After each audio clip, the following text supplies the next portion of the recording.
Saya melahirkan seorang putri. Dan ibu mertua saya langsung pulang tanpa peduli merawat saya. Suami saya memaki saya tidak berguna lalu pergi bersama ibunya. Dengan pedih, saya menelepon orang tua kandung saya untuk datang merawat. Setelah keluar dari rumah sakit, saya langsung pulang ke rumah orang tua saya dan melakukan sesuatu yang membuat keluarga suami saya gila. Bapak-bapak, ibu-ibu, kita bertemu di sini adalah sebuah takdir. Jadi jangan sungkan menekan tombol suka video ini ya. Semoga bapak-bapak, ibu-ibu sekalian sehat selalu dan menikmati ceritanya. Nama saya Maya. Seorang wanita berusia di atas 30 tahun. Membawa sifat sabar yang khas dari wanita pedesaan. Namun malam itu, di antara batas tipis hidup dan mati, semua kepercayaan tentang keluarga, tentang etika sebagai manusia yang saya agungkan, hancur berkeping-keping. Melukai hati saya. Operasi saya hari itu tidak berjalan lancar. Plasenta previa sentral menyebabkan saya kehilangan banyak darah. Tekanan darah saya anjlok drastis. Dalam keadaan setengah sadar karena anestesi dan kelelahan fisik, saya masih samar-samar mendengar suara monitor detak jantung berbunyi tit-tit dengan cepat. Suara dokter memanggil-manggil dengan tergesa-gesa. Saya mengerahkan sedikit tekad terakhir saya. Menggigit bibir hingga berdarah hanya untuk tidak tenggelam dalam kegelapan abadi. Karena saya tahu putri kecil saya baru saja lahir dan belum sempat merasakan kehangatan ibunya. Ketika saya didorong dari ruang perawatan intensif ke kamar rawat biasa, seluruh tubuh saya terasa seperti dilindas truk. Bekas sayatan sepanjang telapak tangan di perut bagian bawah terasa nyeri berdenyut hingga ke otak. Kedua kaki saya masih mati rasa. Terasa berat seperti memakai beban berat sehingga tidak bisa bergerak. Pendarahan membuat wajah saya pucat. Bibir kering pecah-pecah. Bahkan bernapas pun harus susah payah menghirup setiap hembusan udara dingin berbau alkohol medis. Di saat-saat paling lemah, paling menyakitkan bagi seorang wanita yang baru saja melewati ambang kematian. Hal yang paling diinginkan adalah tatapan kasihan dari sang suami. Adalah genggaman tangan yang memberi semangat dari keluarga. Pintu kamar rawat perlahan terbuka dengan suara kriet. Cahaya koridor masuk. Membentuk bayangan seorang wanita paruh baya bertubuh berisi, mengenakan gaun bludru merah marun yang elegan. Itu adalah Ibu Sumi. Ibu mertua saya. Dia masuk dengan tergesa-gesa. Tumit sepatunya berbunyi kop-kop di lantai. Penuh kuasa. Wajahnya saat melewati pintu masih tersenyum gembira. Matanya yang licik mencari-cari tempat tidur bayi. Pasti mengharapkan cucu laki-laki penerus marga. Dia bergegas mendekat. Dengan ramah berkata, "Mana cucu laki-laki nenek?" Mana sengaja disembunyikan waktu USG membuat nenek sangat penasaran. Pasti dengan pantat sebesar ini. Pasti laki-laki. Namun ketika dia menyibakkan popok dan melihat label nama di pergelangan tangan bayi yang jelas-jelas bertuliskan perempuan, senyum di bibirnya membeku seperti ditampar keras. Dalam sekejap, wajah Ibu Sumi berubah. Dari ekspresi ramah dan gembira, otot wajahnya melorot. Kedua alisnya mengerut tajam menjadi garis cemberut. Dengan jijik, matanya melirik bayi yang masih merah dan tertidur pulas. Lalu menatap tajam ke arah saya. Menantu yang terbaring lemas, terengah-engah di ranjang rumah sakit. Rasa jijik terlihat jelas di setiap sudut bibirnya. Kupikir bagaimana dia mengucapkan kalimat itu dengan nada sinis, pahit, yang bergema di seluruh ruangan yang sunyi. Membuat-buat sakit. Membuat seluruh keluarga harus menunggu. Kupikir melahirkan anak laki-laki untuk keluarga ini. Ternyata hanya anak perempuan. Saya terkejut. Hati saya seperti dicekik. Luka operasi di perut sakit 1 kali. Tamparan tak terlihat dari perkataan ibu mertua membuat saya sakit 100.000 kali lipat. Saya membuka mulut hendak berbicara. Tetapi tenggorokan saya kering dan tidak bisa mengeluarkan suara. Air mata mengalir di sudut mata saya. Dia tidak peduli dengan air mata saya. Dia mendengus dingin. Suara mencela yang khas dari ibu mertua pedesaan utara yang kejam mulai keluar seperti menyiram air ke wajah saya. Keluarga inisial. Saya sudah pergi ke peramal. Peramal bilang tahun ini kamu akan melahirkan anak laki-laki. Kenapa kamu melahirkan anak perempuan? Katanya makan enak, hidup mewah, gemuk. Tapi cuma urusan melahirkan anak laki-laki saja tidak becus. Anak perempuan itu nanti akan terbang ke rumah orang lain, melayani keluarga orang lain.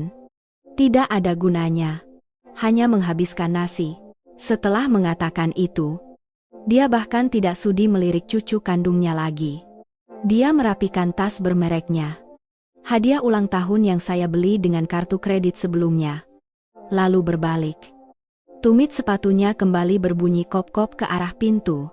Tanpa sepatah kata pun menanyakan bagaimana keadaan menantunya. Tanpa melirik apakah saya membutuhkan air minum, dia dengan dingin menyatakan sebelum menutup pintu. Sudahlah. Kalau anak perempuan, ibunya saja yang merawat. Saya pulang. Bau rumah sakit ini busuk, membuat sakit kepala. Kalau tahu begini, saya tidak sudi datang. Pintu tertutup rapat. Suara kering itu seperti pisau yang memutus semua ikatan perasaan terakhir yang saya coba pertahankan dengan ibu mertua ini. Saya berbaring di sana, terkubur di bawah selimut tipis. Kedua tangan saya mencengkeram erat sisi tempat tidur, membiarkan air mata pahit mengalir di bantal. Kemarahan memuncak, menyumbat tenggorokan saya. Saya baru saja menggunakan seluruh hidup saya untuk melahirkan seorang makhluk hidup bagi keluarga mereka. Namun yang saya terima hanyalah penghinaan dan rasa jijik yang ekstrem. Namun kekejaman ibu mertua bukanlah akhir dari tragedi malam itu. Jika sikap acuh tak acuh Ibu Sumi adalah siraman air dingin yang langsung mengenai wajah, maka sikap Rizky, pria yang sah sebagai suami saya, adalah tusukan pisau yang menembus langsung ke dada. Kejam dan mematikan. Rizky mengenakan kemeja kusut. Wajahnya mengantuk, cemberut, dan penuh kekesalan. Alih-alih menggenggam tangan istrinya yang baru saja melewati ambang kematian untuk melahirkan anaknya. Alih-alih merasa kasihan melihat bibir saya pucat dan berdarah karena kesakitan, dia malah berdiri tegak di ujung tempat tidur. Berkacak pinggang mengucapkan kata-kata tak berperasaan yang membuat saya merinding. Tuh kan, sudah saya bilang lain kali saja melahirkan. Malah ngotot tengah malam membuat seluruh keluarga panik. Sekarang ibu sudah merajuk dan pulang. Kamu puas sekarang? Saya membuka mata lebar-lebar dengan air mata berlinang menatap pria yang tidur seranjang dengan saya. Saya tidak bisa mempercayai telinga saya. Dia menyalahkan saya. Dia menyalahkan seorang wanita yang ketuban pecah dan melahirkan prematur karena bekerja keras mencari uang untuk menafkahi keluarga ini. Dan menuduh saya sengaja melahirkan tengah malam mengganggu seluruh keluarga. Saya berkata dengan suara lemah dan parau. Kamu bilang apa ibu memarahi saya karena melahirkan anak perempuan? Ibu pulang. Kamu tidak membela saya sedikit pun. Kamu malah menyalahkan saya. Rizky mengerutkan kening, mengibaskan tangan ke udara, menunjukkan rasa jijik. Ya, apa yang ibu katakan salah. Ibu sudah lama menginginkan cucu laki-laki. Ibu susah payah pergi ke peramal, membeli begitu banyak suplemen mahal agar kamu minum, berharap melahirkan anak laki-laki. Sekarang malah keluar anak perempuan. Ibu pasti kecewa. Kamu tidak berguna. Melahirkan anak laki-laki saja tidak becus. Jadi harus menerima saja. Kenapa sih? Seolah-olah hanya kamu yang bisa melahirkan. Semua wanita juga melahirkan. Jangan mengeluh terlalu banyak. Dia berkata dengan lancar tanpa sedikit pun ganjalan di hati nuraninya. Dia sepertinya lupa bahwa semua suplemen mahal yang Ibu Sumi bawa, semua tagihannya dibayar dari rekening saya. Dia lupa saya harus bekerja hingga jam 12 malam dengan perut hamil besar untuk menyelesaikan pesanan. Hanya karena bulan itu dia mengambil cuti beberapa hari untuk minum-minum. Mengabaikan pekerjaannya sehingga gajinya dipotong habis. Dia mengabaikan fakta bahwa untuk mendapatkan kamar bersalin VIP yang nyaman ini, saya sendiri yang harus menandatangani pembayaran sebelum naik meja operasi. Nyeri dari luka operasi berdenyut-denyut, bercampur dengan rasa sakit mental membuat saya lumpuh. Tetapi Rizky tidak peduli. Dia mengamati sekeliling ruangan lalu mendekati sofa yang disediakan untuk keluarga beristirahat. Menendang bantal sambil mengomel. Kamar apa-apaan ini? Pengap sekali. Bagaimana bisa tidur di sini? Bau desinfektan membuat mual. Dia menatap saya. Matanya tidak menunjukkan sedikit pun rasa kasihan. Hanya rasa kesal dari seseorang yang haknya untuk kepentingan pribadi dicabut. Sudahlah. Kamu tekan saja bel memanggil perawat ya. Saya harus pulang tidur. Besok saya ada rapat di kantor. Tidak bisa begadang melayani kamu. Di sini melelahkan. Membuat sakit kepala. Kalau anak menangis, rawat sendiri. Jangan membuat gaduh orang lain. Setelah berkata begitu, dia tidak menunggu reaksi saya. Juga tidak sudi melihat wajah putri kecilnya yang sedang tidur nyenyak di tempat tidur bayi. Dia berbalik, meraih jaketnya yang tergantung di kursi. Dengan santai membawa tas camilannya dan langsung keluar. Langkah kakinya tergesa-gesa seolah sedang melarikan diri dari penyakit menjijikkan. Seolah takut harus mengganti popok. Takut harus membuat susu. Takut harus menghadapi tanggung jawab sebagai seorang ayah. Seorang suami. Pintu tertutup untuk kedua kalinya malam itu. Suara kunci klik terdengar. Mengurung saya dalam kesendirian yang ekstrem di antara 4 dinding putih rumah sakit. Lingkungan sekitar sunyi mencekam. Hanya terdengar suara jam tik-tak dan napas teratur putri kecil saya. Saya terbaring tak bergerak. Merasa seperti baru saja jatuh ke lubang hitam tanpa dasar yang sangat dalam. Air mata kesal dan pahit terus mengalir. Membasahi pelipis dan bantal. Saya menangis tanpa suara karena takut jahitan operasi akan terbuka. Hati saya seperti dicakar-cakar pisau kecil. Terus-menerus berdarah. Ternyata inilah keluarga yang telah saya korbankan seluruh masa muda saya. Menguras tenaga saya untuk membangun. Ternyata di mata mereka, saya hanyalah mesin penghasil anak. Tidak lebih dan tidak kurang. Seorang mesin pencetak uang yang rajin. Dan ketika saya tidak menghasilkan penerus yang mereka inginkan, saya langsung dibuang seperti barang rongsokan yang busuk. Kekejaman ini akan saya ukir dalam hati. Terbaring menghitung setiap denyutan nyeri dari luka operasi di malam yang sunyi. Kenangan tentang hari-hari saya menjadi menantu keluarga Rizky terus berdatangan. Jelas dan telanjang hingga menyakitkan. Air mata kesal malam ini bukanlah hasil dari kemarahan sesaat dari ibu mertua atau ketidakpedulian sementara dari suami yang buruk. Itu adalah tetesan terakhir dari gelas penuh racun dalam pernikahan yang merusak. Di mana saya diperas hingga tulang sumsum. Tetapi masih harus tersenyum dan berperan sebagai menantu yang baik hati. Pada hari pernikahan, saya pikir saya telah menemukan tempat berlabuh yang tenang. Rizky saat itu tampak seperti pemuda kota yang baik hati. Pekerjaan stabil. Latar belakang keluarga biasa. Tetapi lapisan luarnya yang sempurna dengan cepat terkoyak hanya setelah setengah tahun hidup bersama. Kebenaran telanjang terungkap. Saya tidak menikah.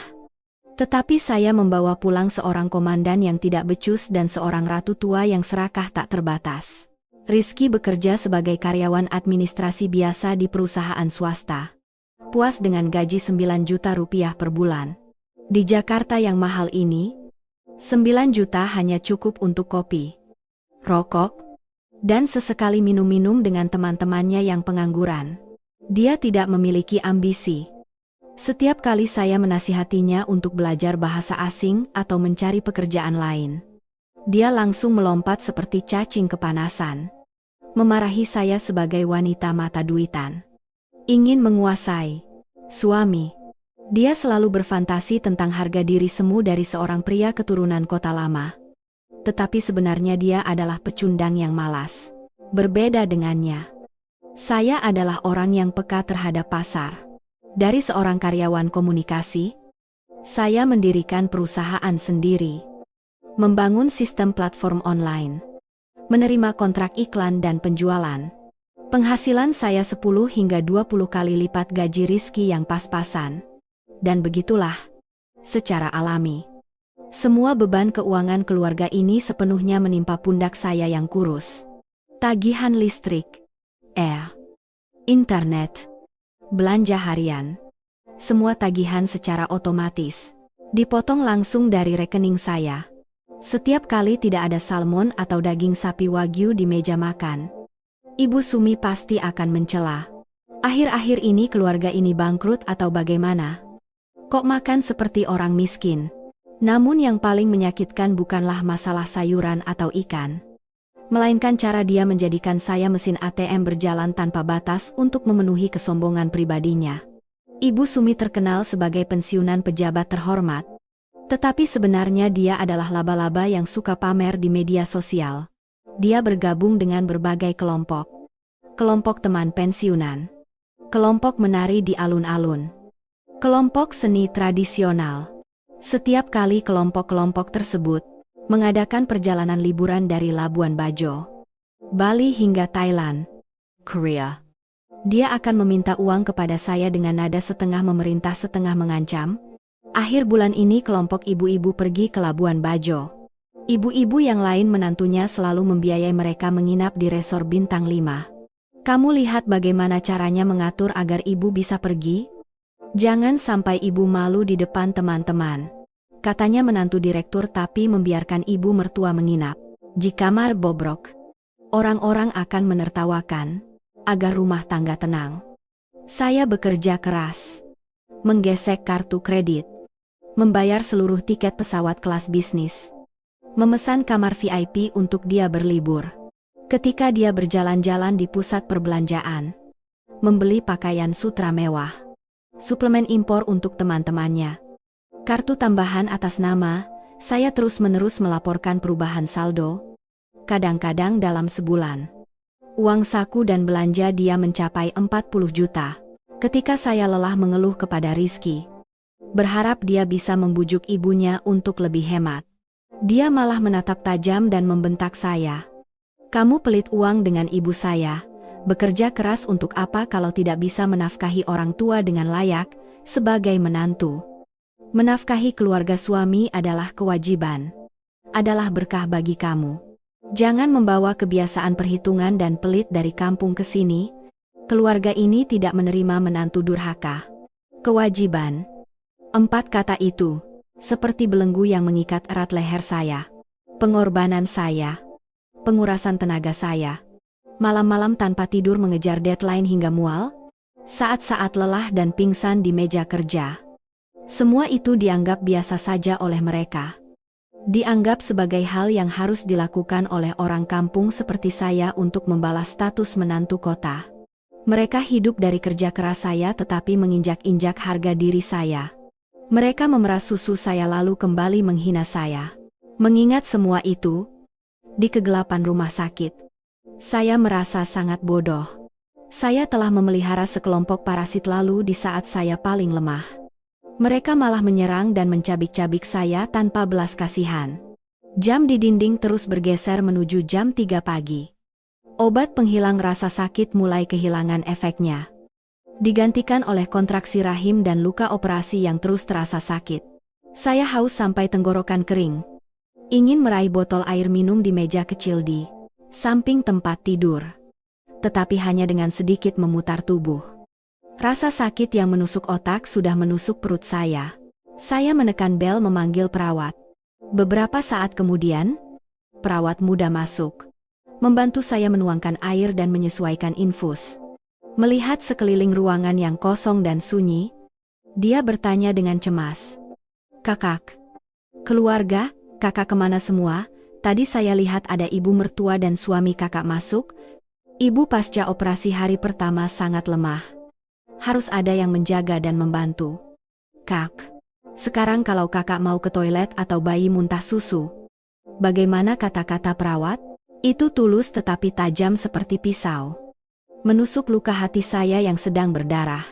Saya hanya bisa tersenyum masam, memalingkan wajah, menyembunyikan air mata yang ingin keluar. Iya, keluarga saya ada urusan mendadak jadi harus pulang. Kak, saya bisa mengurusnya sendiri. Setelah perawat pergi, kesunyian kembali menyelimuti. Mendengar napas pelan putri saya yang baru lahir, saya tiba-tiba menyadari bahwa saya tidak bisa terus lemah seperti ini. Saya tidak bisa mati dalam dinginnya sikap orang-orang berdarah dingin itu.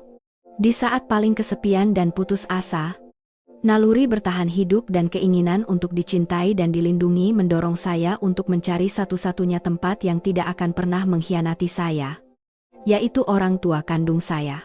Tangan saya gemetar, meraba di bawah selimut mencari ponsel. Layar ponsel menyala di kegelapan malam. Saya menekan nomor telepon rumah di kampung. Dering telepon berulang-ulang terasa seperti seabad. Di kampung saat ini, orang tua saya pasti sedang tidur pulas setelah seharian bekerja keras di ladang. "Halo, Maya." Nak, suara ibu saya yang mengantuk, terbata-bata, tetapi penuh kekhawatiran, terdengar di ujung telepon. Hanya satu kata, "Nak." Semua pengekangan, semua dinding duri yang saya bangun tadi runtuh sepenuhnya. Saya menangis terseduh-seduh. Suara isakan keluar dari tenggorokan saya, memecah kesunyian ruangan. "Ibu, saya sudah melahirkan. Saya melahirkan secara sesar." "Ibu," saya terisak. Suara saya lemah dan terputus-putus. Di ujung telepon terdengar suara benda jatuh bergesekan. Lalu suara ayah saya yang panik terdengar. "Apa Maya sudah melahirkan? Kenapa harus sesar? Suruh aktifkan speaker." Ibu saya bertanya dengan tergesa-gesa. Suaranya bergetar karena kasihan. "Ya Tuhan, kenapa dokter bilang baru minggu depan melahirkan? Kenapa harus operasi?" "Nak, lalu ibu dan bayi selamat? Kan sakit sekali." "Nak, lalu keluarga suami kemana? Rizky kemana? Ibu Sumi kemana?" "Kok kamu telepon ibu sambil menangis begini?" Mendengar ibu bertanya tentang keluarga suami, rasa sakit hati kembali memuncak dan menyumbat tenggorokan. Saya menggigit bibir erat, menelan gumpalan di tenggorokan, berkata sambil terisak, "Ibu." Mereka melihat saya melahirkan anak perempuan. Mereka memarahi saya lalu pergi semua. "Ibu, saya sakit sekali. Saya sendiri di sini. Saya takut sekali." Hanya satu kalimat itu. Saya mendengar suara tangisan pedih ibu saya di ujung telepon. Ayah saya sangat marah sampai bersumpah. Suaranya serak tapi bergetar karena kasihan pada anaknya. Sialan mereka. Anak perempuan saya adalah mutiara berharga yang saya besarkan. Saya nikahkan dengan keluarga mereka untuk menjadi budak. Sekarang di saat dia melahirkan antara hidup dan mati, mereka membuang anak saya begitu saja. Lalu suara ayah saya tegas dan kuat, membawa kekuatan seorang kepala keluarga. Seorang ayah yang siap merobek-robek siapapun yang berani menyentuh putrinya. "Maya, berhenti menangis. Jangan sampai jahitanmu terbuka sekarang. Ayah dan ibu akan segera datang menjemputmu. Ibumu, pakai baju hangat. Ambil beberapa pakaian bayi lalu segera ke jalan. Biar ayah telepon taksi di desa. Kita akan langsung berangkat ke Jakarta malam ini juga."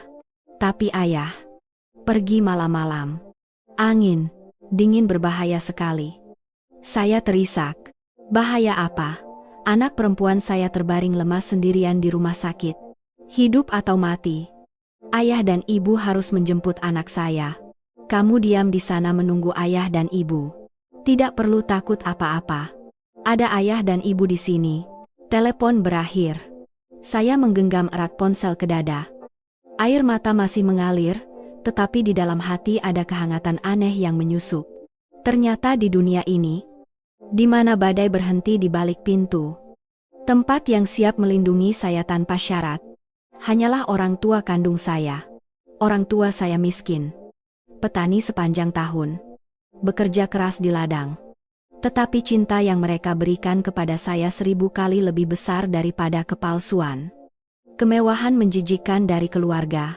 "Rizky."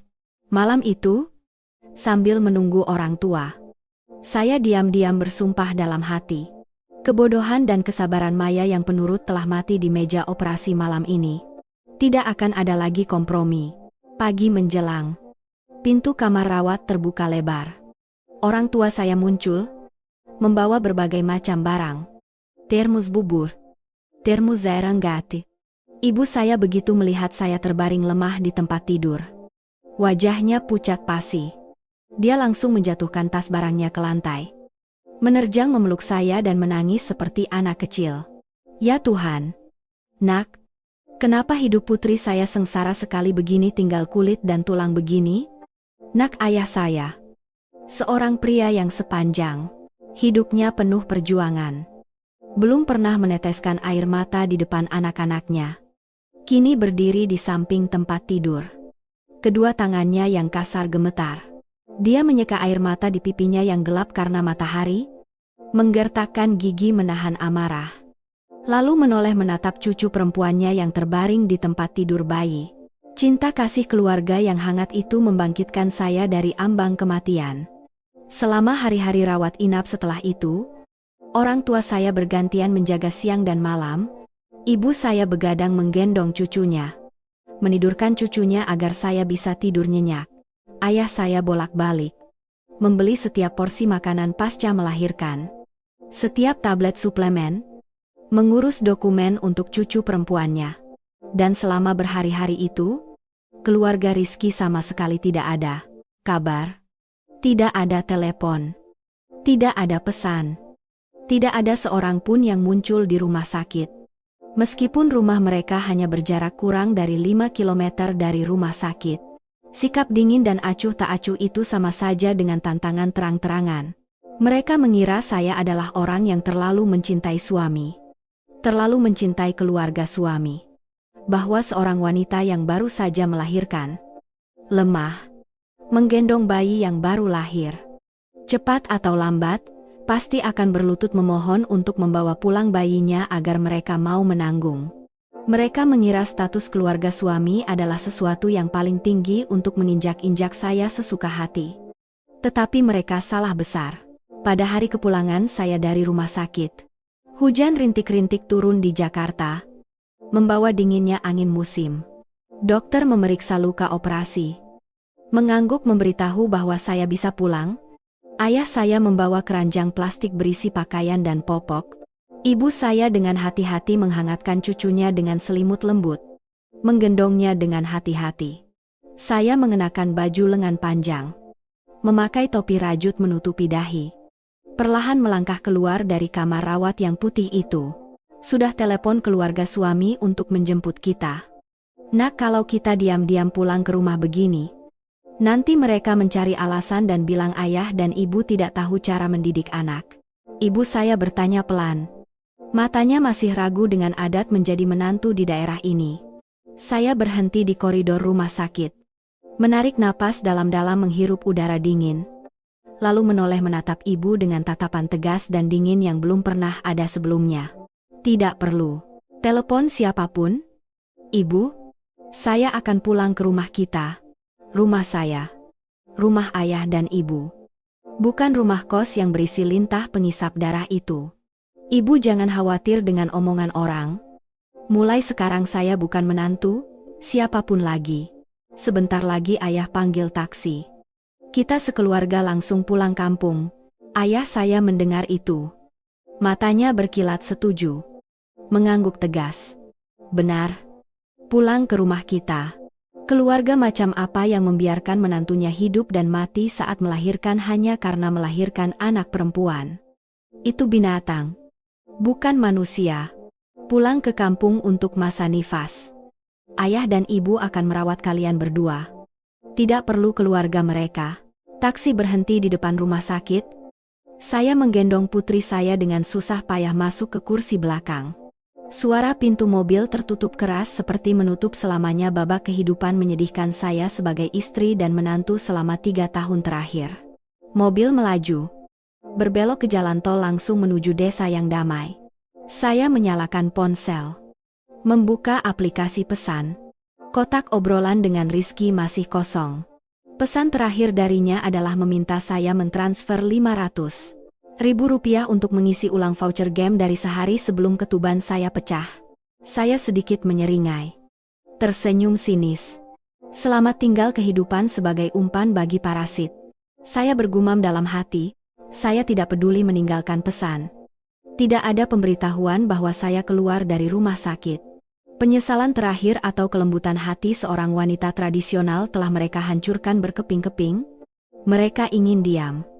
Saya akan memberi mereka kesunyian yang mematikan. Mereka menganggap pengorbanan saya sebagai kewajiban. Saya akan menunjukkan kepada mereka apa itu karma yang nyata. Mobil melaju dalam hujan, membawa saya pulang ke rumah orang tua. Sekaligus secara resmi membuka tirai balas dendam paling kejam yang akan segera diterima oleh para pengangguran parasit dari keluarga suami itu.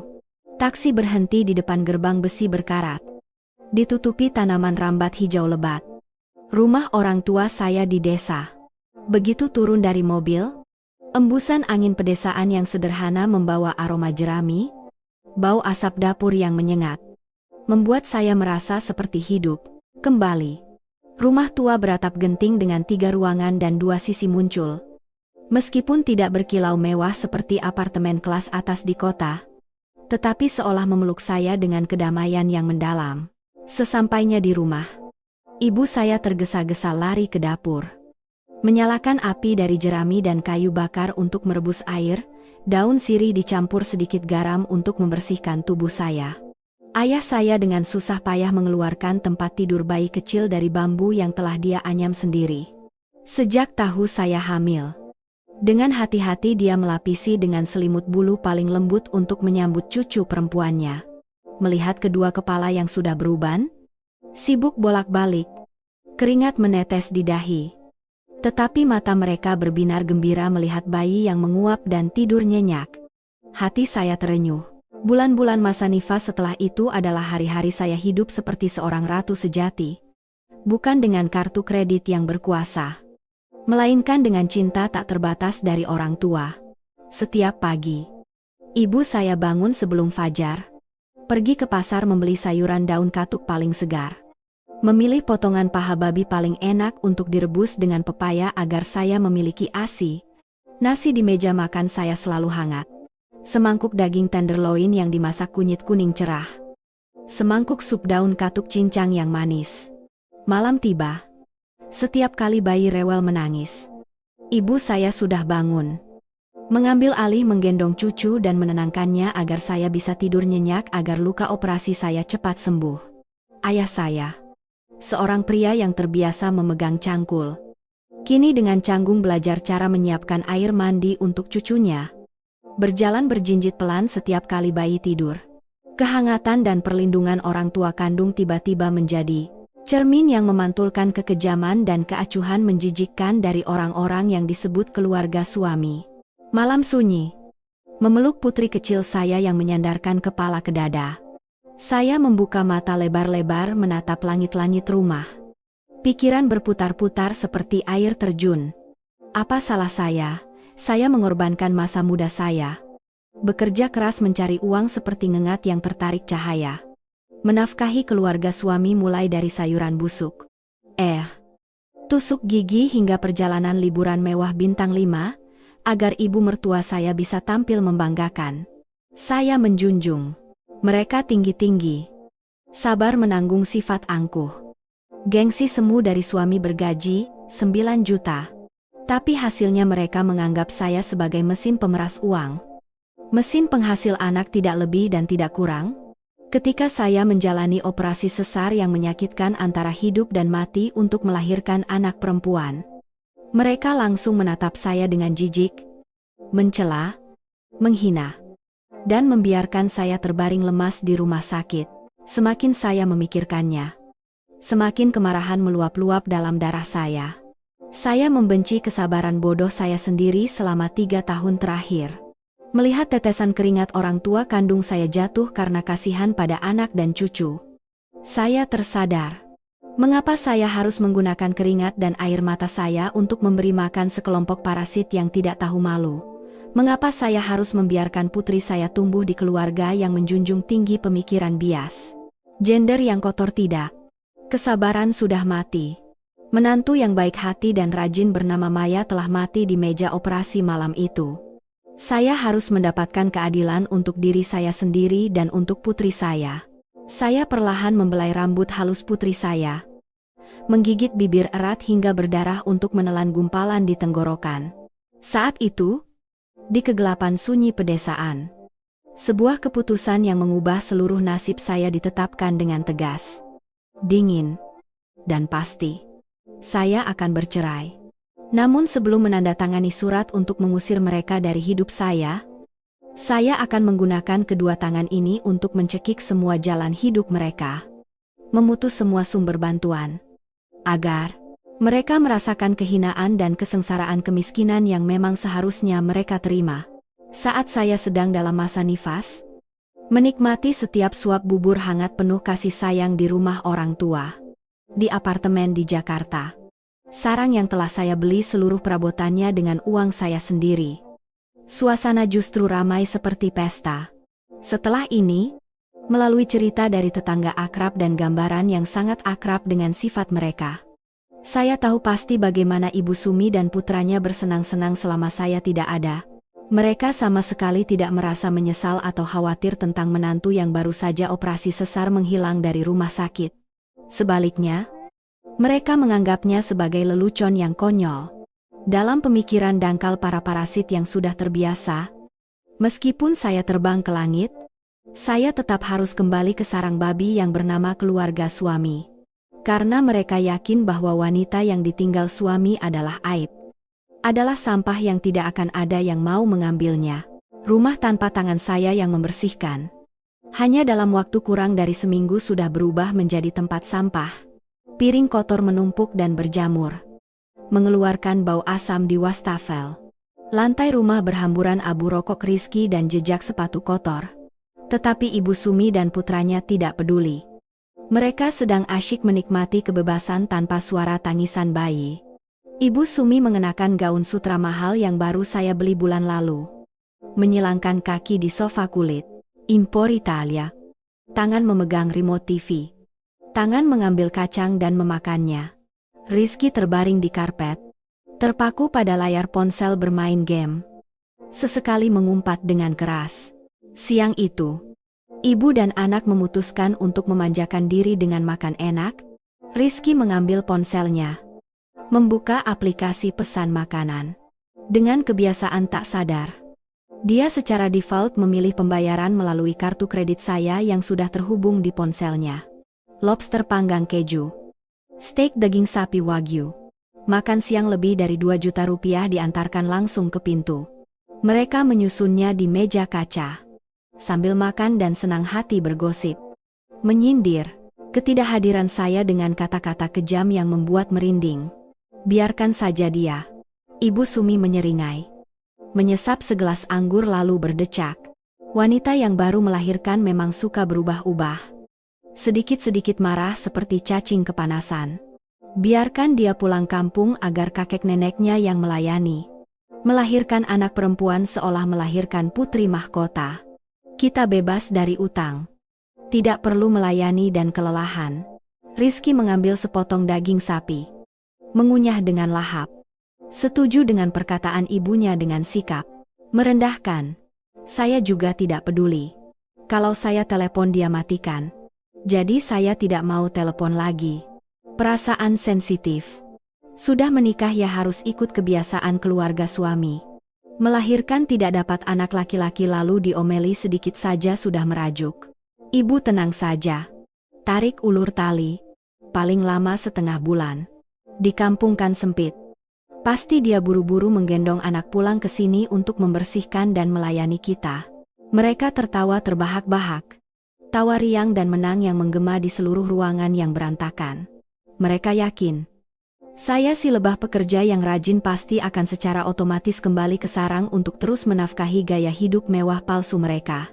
Mereka terlalu percaya diri dengan kesabaran saya. Tetapi para parasit itu tidak menyangka, apa yang menunggu mereka di depan bukanlah penyesalan atau kerendahan hati menantu, melainkan sebuah sabit tajam yang akan segera menebas langsung ke sumber susu keuangan. Memutus sepenuhnya aliran darah yang menopang kehidupan mereka. Makan lobster siang itu adalah hidangan mewah terakhir sebelum mereka terlempar ke dasar jurang kemiskinan. Sore itu, di luar hujan deras, suara hujan yang berjatuhan di atap genteng seperti sedang menyatu dengan dinginnya hati saya. Putri kecil saya sudah tidur nyenyak setelah menyusu. Napasnya teratur. Bibirnya mengerucut. Sesekali tersenyum. Saya menyelimuti anak saya lalu perlahan duduk bersandar di dinding. Mengambil ponsel yang diletakkan di samping tempat tidur. Cahaya dari layar terpantul di wajah saya yang kurus. Tetapi mata saya bersinar terang dengan kekejaman dan ketegasan. Saya membuka aplikasi perbankan digital. Masuk menggunakan pemindai wajah. Antarmuka manajemen kartu muncul dengan serangkaian perubahan saldo. Menggulir riwayat transaksi. Angka-angka yang terlihat membuat saya semakin jijik. Hanya dalam beberapa hari saya tidak ada di rumah. Kartu kredit tambahan atas nama Ibu Sumi masih terus digesek jutaan rupiah di toko fashion paruh baya, supermarket, dan spa perawatan rambut. Kartu yang terhubung dengan aplikasi Rizky juga ludes, dengan berbagai pesanan makanan mahal dan voucher game. Enak ya makan dari keringat dan darah orang lain, saya terkekeh sinis. Ibu jari saya mulai melakukan serangkaian operasi eksekusi. Operasi pertama, mencabut tautan kartu tambahan. Saya memilih kartu kredit tambahan dengan limit 50 juta yang pernah saya berikan kepada Ibu Sumi, agar mudah membeli sayuran dan bahan makanan. Saya menekan tombol kunci kartu permanen. Sebuah kotak dialog muncul menanyakan apakah Anda yakin ingin mengunci kartu.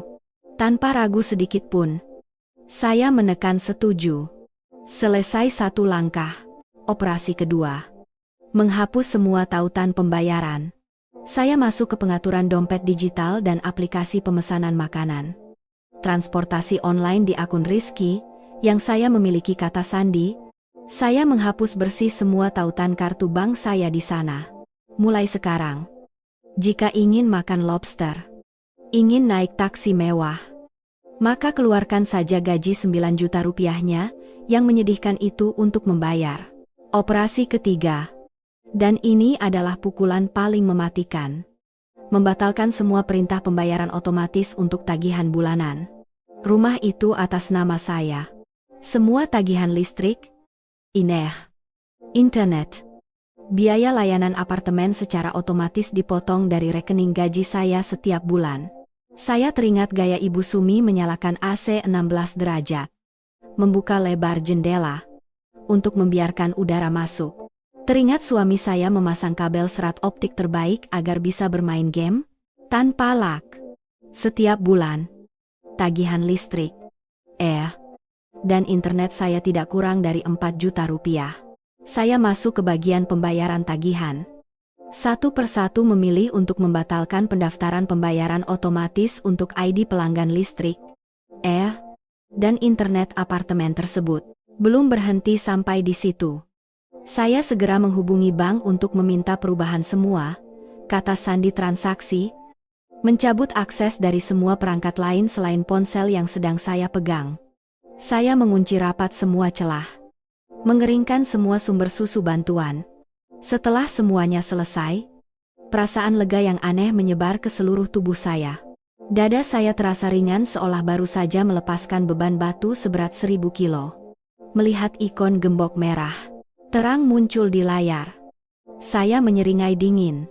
Saya tahu, hanya dalam beberapa hari lagi, ketika kebenaran yang tersembunyi terungkap, ketika batas waktu pembayaran tagihan tiba, sarang yang sombong itu akan hancur lebur. Saya perlahan meletakkan ponsel di bantal, menutup mata, menikmati suara hujan. Pembersihan telah dimulai. Nikmati saja perlahan, para lintah yang kelaparan. Akhir pekan datang lebih cepat dari yang saya duga dan membawa panggung drama pertama untuk ibu mertua saya yang terhormat. Meskipun sedang dalam masa nifas di kampung, saya masih membayangkan dengan jelas wajah konyol Ibu Sumi hari itu melalui cerita yang penuh kegembiraan dari tetangga, satu lantai apartemen yang sudah lama kesal dengan kepalsuan ibu mertua saya. Minggu pagi, Ibu Sumi berdandan rapi dengan gaun beludru merah marun, kalung mutiara palsu sebesar biji salak di lehernya. Dengan angkuh menelepon teman-teman pensiunannya untuk makan hidangan laut di rumah, agar bisa pamer kepada teman-temannya bahwa dia adalah ibu mertua yang berkuasa, memegang kendali ekonomi keluarga, menggunakan uang menantu seperti sampah. Dia membawa tas bermerek. Dengan angkuh masuk ke supermarket makanan impor paling mahal di kawasan itu. Dengan gaya seorang wanita kaya, dia tidak peduli harga, terus-menerus mengambil barang dan memasukkannya ke troli. Ada salmon Norwegia utuh, daging sapi Wagyu premium, jamur trufel, lalu beberapa botol anggur Prancis, keranjang buah impor yang besar. Setelah puas berkeliling, troli penuh sesak. Dia mendorong troli menuju kasir dengan wajah sombong penuh kemenangan. Karyawan kasir menghitung uang dengan cepat. Mesin pemindai terus berbunyi titit. Total tagihan Anda 6. Bye-bye. 000 rupiah. Bu, kata kasir sambil tersenyum. Ibu Sumi sedikit mengibaskan tangan dengan anggun. Mengeluarkan kartu kredit tambahan berwarna hitam yang berkuasa yang telah saya berikan. Menjepitnya di antara dua jari dan menyerahkannya. Ini, gesek kartu saya. Limitnya tinggi. Tidak perlu khawatir. Karyawan itu mengambil kartu. Memasukkannya ke mesin pos. Beberapa detik berlalu. Alih-alih suara transaksi berhasil, mesin itu malah berdengung mengeluarkan secarik struk kecil. Disertai tulisan merah terang di layar. Transaksi ditolak. Karyawan itu mengerutkan kening. Mencoba lagi. Masih error. Bu, kartu Anda error. Sepertinya sudah diblokir dari sistem. Apa Anda punya kartu lain atau uang tunai? Bu, senyum sombong di bibir Ibu Sumi membeku. Matanya melotot. Dia buru-buru merebut kartu itu. Menggesek-gesekkannya beberapa kali di udara. Lalu mulai terbata-bata dengan suara tinggi. Tidak mungkin mesin kamu yang rusak, kartu saya kartu VIP. Uang di dalamnya tidak akan habis dalam beberapa kehidupan. Diblokir bagaimana, gesek lagi. Tepat saat itu, orang-orang yang mengantre di belakang mulai berbisik-bisik. Ada yang berdecak. Cepat. Bu, kalau tidak ada uang, tinggalkan saja barangnya agar orang lain bisa bekerja. Pura-pura kartu error buat apa? Wajah Ibu Sumi yang tadinya pucat berubah menjadi merah padam seperti lobster rebus. Dia gemetar mengobrak-abrik tasnya. Tetapi uang tunai di dompetnya hanya beberapa ratus ribu rupiah. Rasa malu dan kesengsaraan datang menyerbu. Membuatnya ingin lenyap. Ditelan bumi. Di bawah tatapan mata yang menyelidik dan jijik dari puluhan orang, dia dengan berat hati mencoba menyelamatkan sedikit harga diri yang tipis. Sudah. Pasti bank sedang dalam pemeliharaan. Saya ada urusan mendesak. Saya tinggalkan saja barangnya di sini. Saya tidak jadi beli. Setelah berkata begitu, dia membawa tas kosongnya, menunduk dan berlari keluar dari supermarket seperti dikejar hantu. Namun tragedi bagi dia belum berakhir di situ. Begitu terengah-engah sampai di lobi apartemen, dia menerima telepon dari Rizky yang memanggil dari atas. Ibu, rumah kita kenapa tiba-tiba mati listrik gelap gulita? Air juga mati total. Saya sedang main game jadi putus internet. Ibu Sumi pukat pas. Lari terbirit-birit ke kantor manajemen gedung untuk memaki-maki. Menuntut keadilan. Tetapi siraman air dingin kedua sudah menunggu. Ketua manajemen gedung membolak-balik buku catatan. Dengan dingin menyiramnya langsung ke wajah Ibu Sumi.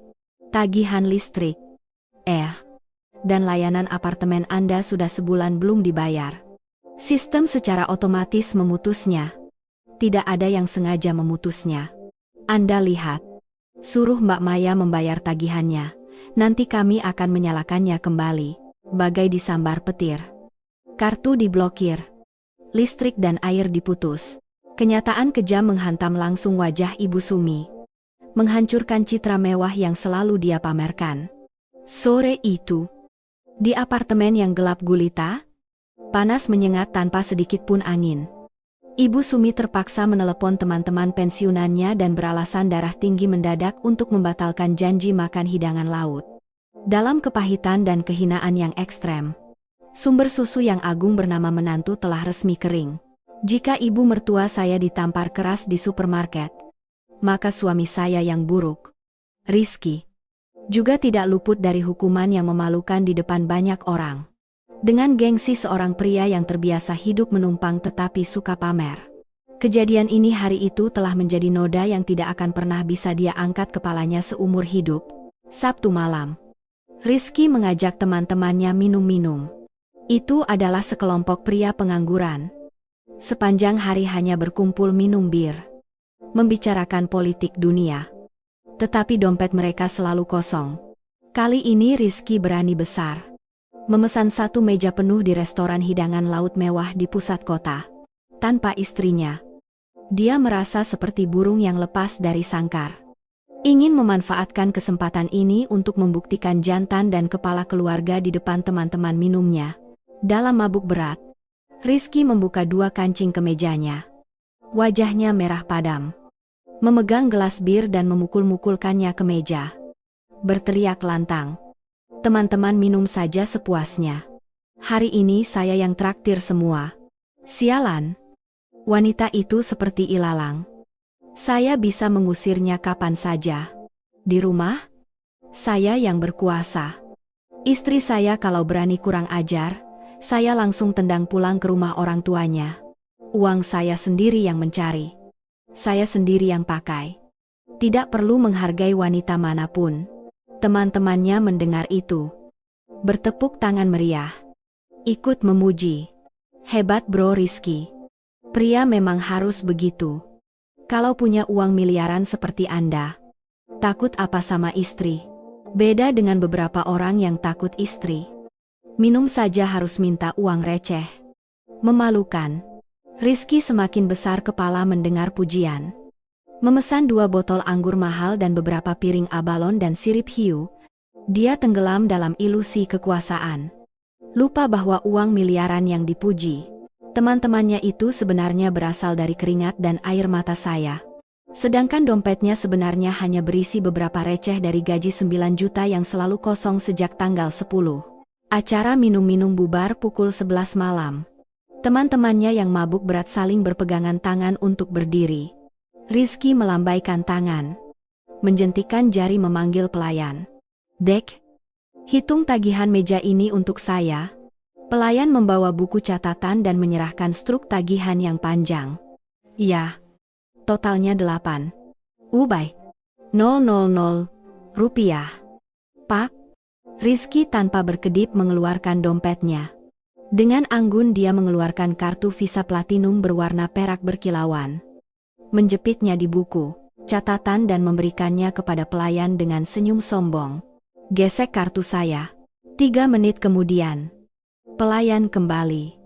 Wajahnya menunjukkan ekspresi sulit. Maaf, Pak. Kartu Anda error. Transaksi ditolak. Mesin menampilkan kartu sudah diblokir. Rizky terkejut. Senyumnya membeku. Dia merebut kartu itu? Membentak. Bagaimana cara kerjamu gesek lagi? Internetnya payah sekali. Pelayan dengan sabar menggesek 3 kali lagi di depan teman-teman Rizky.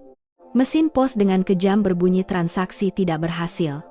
Menggema di tengah kesunyian restoran larut malam itu, suasana di meja minum tiba-tiba menjadi tegang. Teman-teman Rizky yang tadinya mabuk mulai sadar. Tatapan mereka berubah dari kagum menjadi menyelidik. Lalu perlahan menjadi sinis. Seorang pria gemuk di kelompok itu berdecak sambil tertawa sinis. Bagaimana bro tadi sombong sekali? Kartu habis limit atau bos sudah memutus bantuan? Kalau tidak punya uang bilang saja sama kita. Pura-pura gesek kartu VIP buat malu saja? Pria lain menambahkan. Sudahlah. Gaji 9 juta.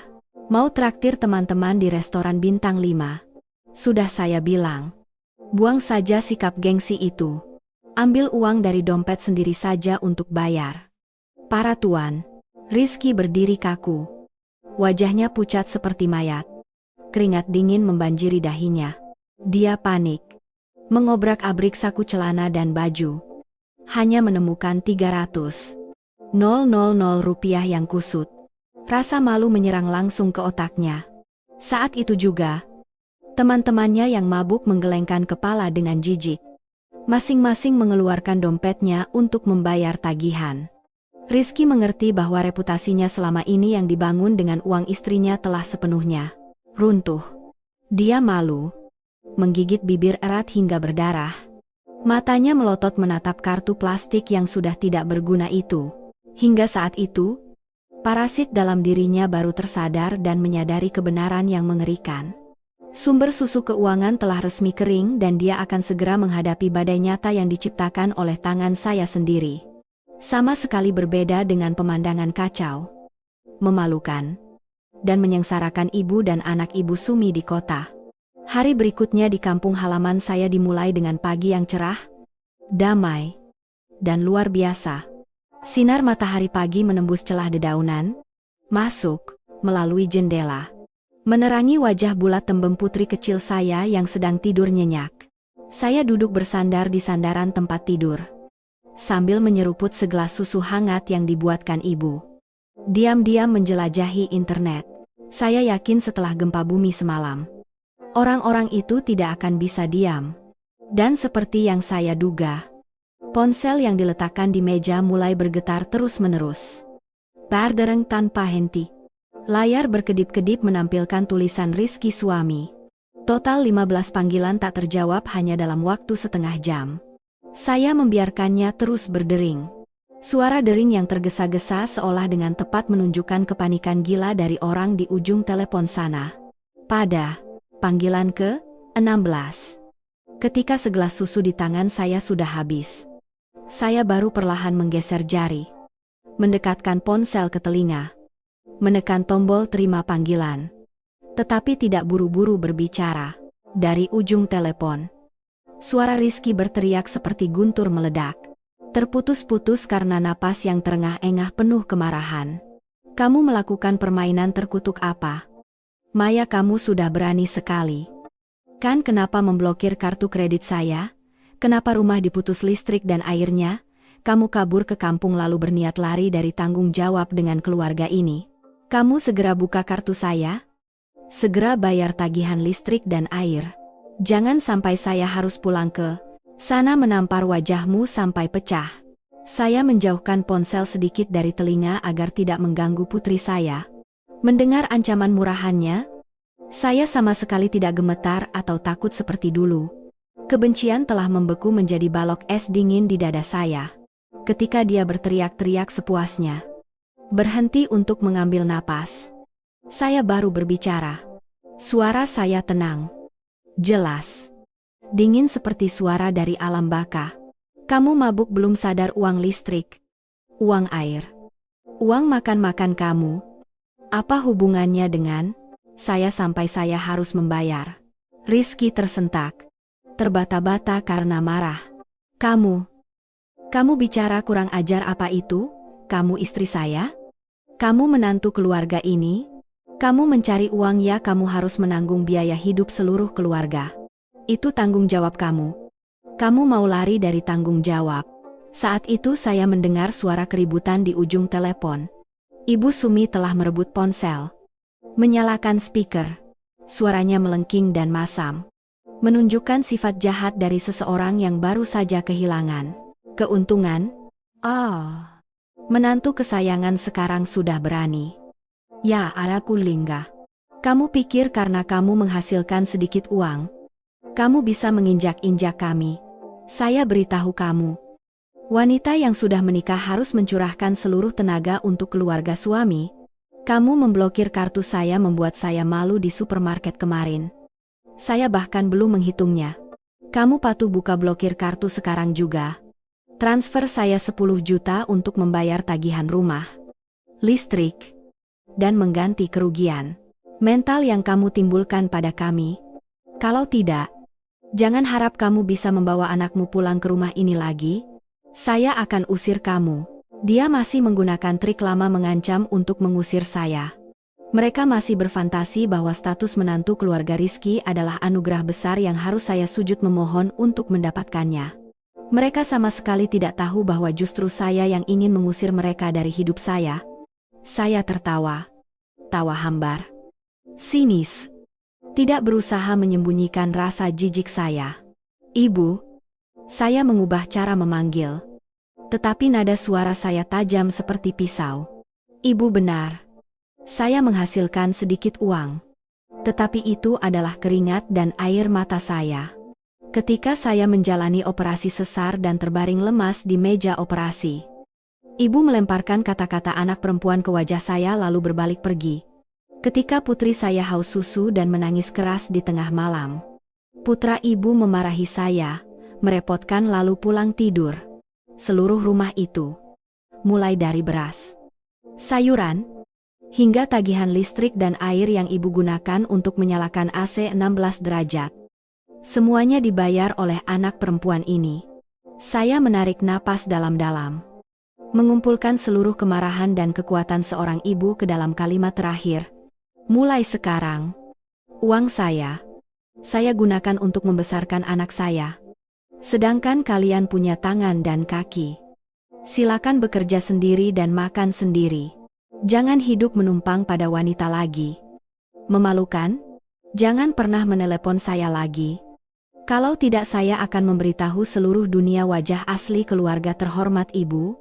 Tidak menunggu mereka sempat bereaksi, saya dengan tegas menekan tombol matikan panggilan. Lalu memblokir nomor Ibu Sumi dan Rizky dari daftar kontak saya.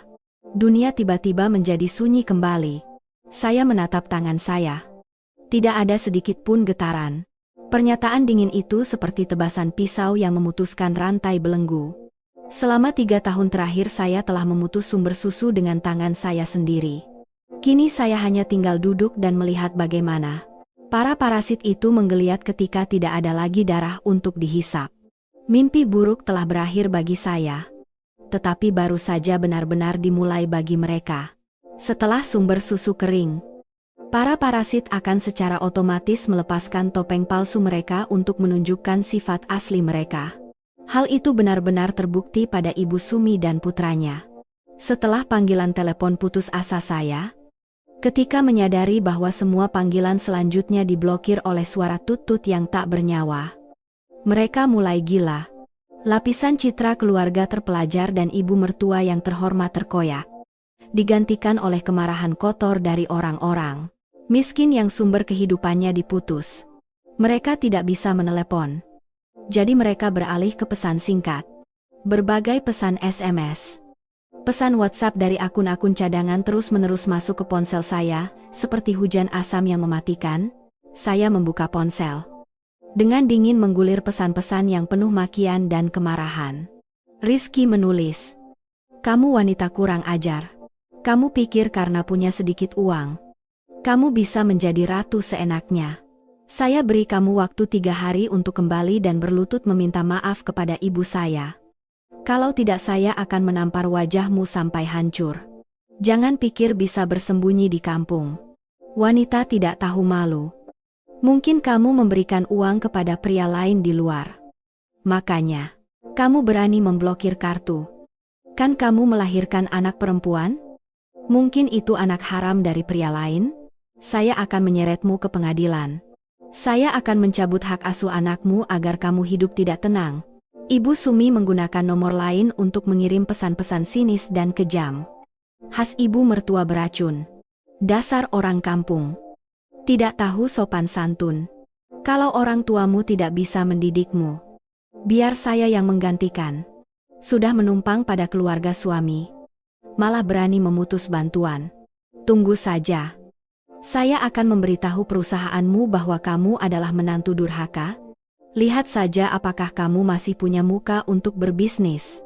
Jika ini adalah Maya 3 tahun lalu, mungkin saya sudah hancur." Menangis terseduh-seduh atau ketakutan hingga menelepon meminta maaf agar masalahnya selesai. Tetapi Maya yang sekarang tidak.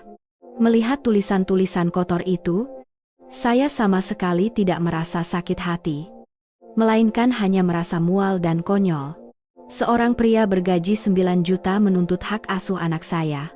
Seorang ibu mertua parasit yang menghabiskan 40 juta rupiah per bulan untuk uang saku, menuntut untuk menghancurkan bisnis saya. Sungguh, mereka seperti katak dalam tempurung, berfantasi tentang kekuasaan hingga menyedihkan. Saya tidak peduli untuk membalas bahkan hanya dengan 1 titik. Saya dengan tenang mengambil tangkapan layar setiap pesan, mencatat tanggal dan waktu, serta nomor telepon pengirim. Panggilan ancaman yang ditinggalkan di kotak suara juga saya ekstrak dengan hati-hati, menyimpannya di 2 akun cloud yang berbeda. Saya tahu dalam pertempuran hukum, air mata tidak akan menyelesaikan masalah. hanya bukti kuat yang akan menentukan kemenangan atau kekalahan. Setelah mengumpulkan cukup bukti tentang hinaan dan ancaman, saya menekan nomor telepon Nia, seorang teman lama saya yang kini menjadi pengacara spesialis kasus pernikahan dan keluarga. Nia, ini Maya. Saya sudah memutuskan. Saya akan menceraikan Rizky. Di ujung telepon, Nia menghela napas. Suaranya penuh dukungan. Akhirnya kamu sadar juga. Dasar gila, sudah berapa kali saya menasihatimu, tapi kamu tetap sabar. Kenapa, ada masalah apa kali ini sampai kamu mengambil keputusan tegas begitu? Saya dengan tenang menceritakan seluruh kejadian mulai dari malam mengerikan di ruang perawatan intensif, sikap kejam ibu mertua, ketidakbertanggungjawaban Rizky hingga saya memblokir kartu dan bagaimana mereka memaki dan mengancam saya. Nia mendengarkan lalu terdiam beberapa detik kemudian mengumpat, "Sialan, jangan takut. Semuanya biar saya yang urus. Tugasmu sekarang adalah mengumpulkan semua rekening koran bank selama 3 tahun terakhir. Buktikan bahwa kamu adalah satu-satunya yang mentransfer uang untuk membayar listrik, belanja, dan melunasi utang keluarga mereka. Ambil juga tagihan rumah sakit untuk operasi sesar. Minta transkrip rekam medis untuk membuktikan bahwa kamu membayar semuanya sendiri. Lalu bagaimana dengan pesan-pesan makian dan ancaman itu?" saya bertanya. "Simpan saja. Jangan dihapus. Itu adalah bukti kekerasan mental yang sangat menguntungkan. Pengadilan sekarang sangat melindungi wanita dan anak-anak. Dia memaki-maki kamu, mengancam akan memukulmu. Saya akan menggunakan itu untuk meminta perintah perlindungan dan membuktikan moralnya yang buruk. Dia mengancam akan mencabut hak asuh anakmu." Lucu sekali. Pria bergaji 9 juta tanpa aset. Ditambah lagi dengan kasus kekerasan verbal. Hakim mana yang akan menyerahkan anak kepadanya? Percakapan dengan Nia seperti menyuntikkan antibiotik yang sangat kuat kepada saya. Saya mulai membangun dinding pertahanan yang tak tertembus. Saya diam-diam menyiapkan berkas perceraian, menyiapkan rekening koran, menyiapkan mental untuk pertempuran tanpa kompromi. Mereka ingin bermain kotor. Saya akan menggunakan hukum untuk menampar wajah mereka. Ruang nifas saya bukan lagi tempat untuk menangis, tetapi telah menjadi markas untuk menjebak para parasit itu. Membuat mereka membayar setiap luka yang telah mereka sebabkan kepada saya dan putri saya. Kesulitan membuat orang sadar. Dan ketika orang-orang yang terbiasa hidup menumpang terpojok, mereka akan menyerang membabi buta tanpa memedulikan harga diri. Hanya 3 hari setelah saya memutus bantuan, citra terhormat dan terpelajar keluarga Rizky telah resmi runtuh. Digantikan oleh serangan paling kotor dan tak tahu malu yang pernah saya saksikan. Itu adalah pagi akhir pekan yang tenang di Desa Damai. Saya sedang duduk di rumah melipat tumpukan popok untuk anak saya. Ayah saya sedang sibuk di halaman memotong pisang untuk ayam. Sedangkan ibu saya sibuk di dapur merebus air. Tiba-tiba, kesunyian terkoyak oleh suara rem taksi yang melengking di depan gerbang besi rumah saya. Suara pintu mobil terbuka dengan keras, diikuti oleh suara makian yang gaduh dan memekakkan telinga, mengganggu ketenangan seluruh sudut desa. Saya mengintip dari celah gorden jendela. Mereka datang.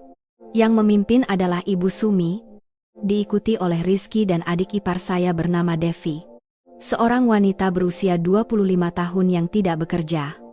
Sepanjang hari hanya tahu meminta uang kepada kakak iparnya untuk membeli tas dan make up. 3 wajah merah padam, berkeringat setelah perjalanan jauh, menyerbu ke depan gerbang rumah saya seperti gerombolan penjahat yang menagih utang. "Buka gerbang, Maya, mana kamu?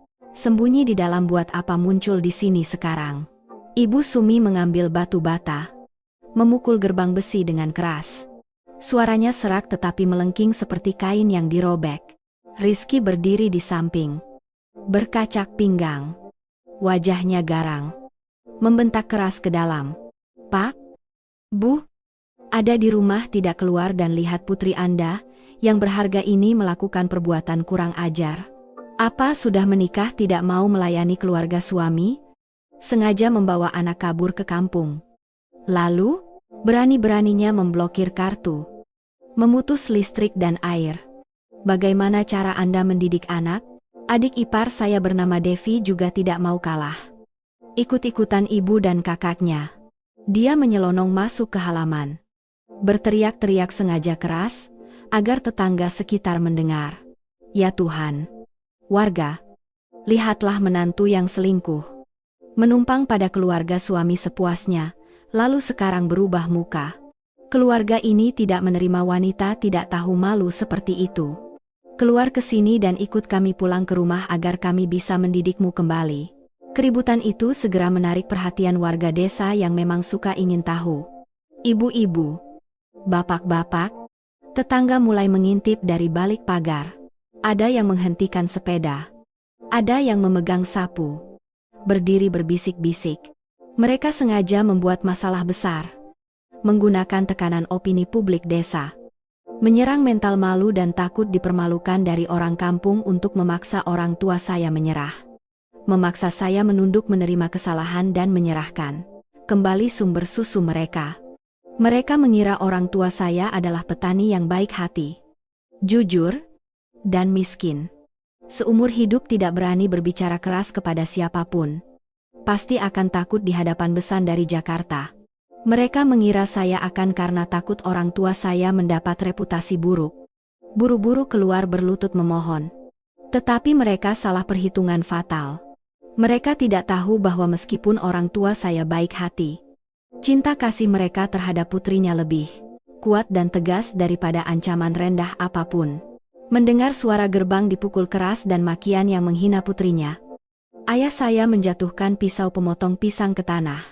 Wajah pria yang gelap karena terik matahari dan angin itu menunjukkan kemarahan yang luar biasa. Kedua tangannya yang kasar mengepal erat. Urat-urat hijau menonjol di lengannya. Dia berbalik, meraih sapu lidi yang berdiri di sudut tembok. Melangkah panjang, berat, dan tegas. Langsung menuju gerbang besi tempat 3 binatang buas itu saling berteriak. Pertempuran sengit dimulai. Ayah saya melangkah maju, mengayunkan tangan membuka gerbang besi.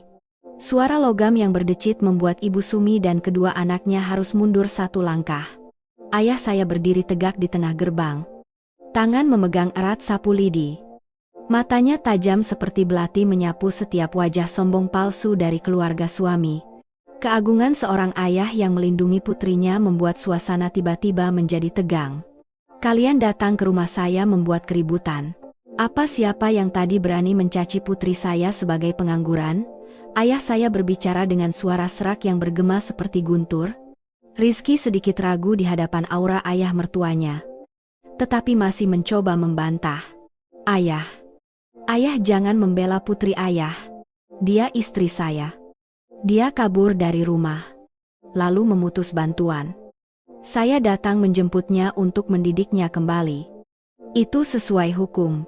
Hukum apa-apaan? Suara bentakan tegas yang nyaring terdengar dari belakang. Ibu saya keluar dari dapur. Tangannya masih memegang lap piring. Berjalan dengan cepat.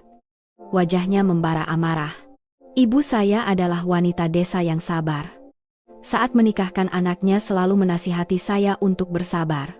Tetapi hari ini, ketika gelas sudah penuh, ketika para bajingan berani memaki-maki putri kandungnya di tanah ini, naluri induk ayam yang melindungi anaknya telah bangkit. Dia melangkah keluar. Dengan angkuh menunjuk jari ke wajah Ibu Sumi. Memulai rentetan makian. Menelanjangi semua kebenaran kotor tentang keluarga itu. Ibu Sumi, buka mata ibu lebar-lebar, dan lihat keluarga ibu terkenal sebagai orang terpelajar di ibu kota. Tinggal di rumah mewah naik mobil. Tetapi sebenarnya hidup seperti parasit pengisap darah. Ibu bilang putri saya pengangguran? Ya sialan keluarga ibu. Putra ibu bergaji pas-pasan. Tidak cukup untuk membeli popok anak. Semua biaya makan, tempat tinggal, listrik. Liburan keluarga ibu adalah hasil kerja keras putri saya. Menggesek kartu untuk menafkahi kalian. Dia menafkahi kalian sampai gemuk. Tetapi ketika dia menjalani operasi sesar antara hidup dan mati, ibu melirik cucu perempuan lalu mencibir dan pergi. Putra ibu membuang barang lalu pulang. Kalian itu binatang, bukan manusia. Setiap perkataan ibu saya terdengar jelas dan bergema di seluruh sudut desa. Tetangga yang sedang mendengarkan tiba-tiba terkejut. Mata mereka tertuju pada Ibu Sumi dan kedua anaknya. Mulai menunjuk-nunjuk dan berbisik-bisik. Astaga, kupikir bagaimana? Ternyata menumpang pada menantu. Seorang tetangga berdecak. Wajah Ibu Sumi dari merah berubah menjadi pucat pasi lalu kebiruan. Dia terbata-bata. Meronta-ronta seperti cacing kepanasan. Bah! Ibu bicara tidak jelas. Keluarga saya punya banyak uang. Kenapa harus menumpang padanya? Kalau tidak kekurangan uang?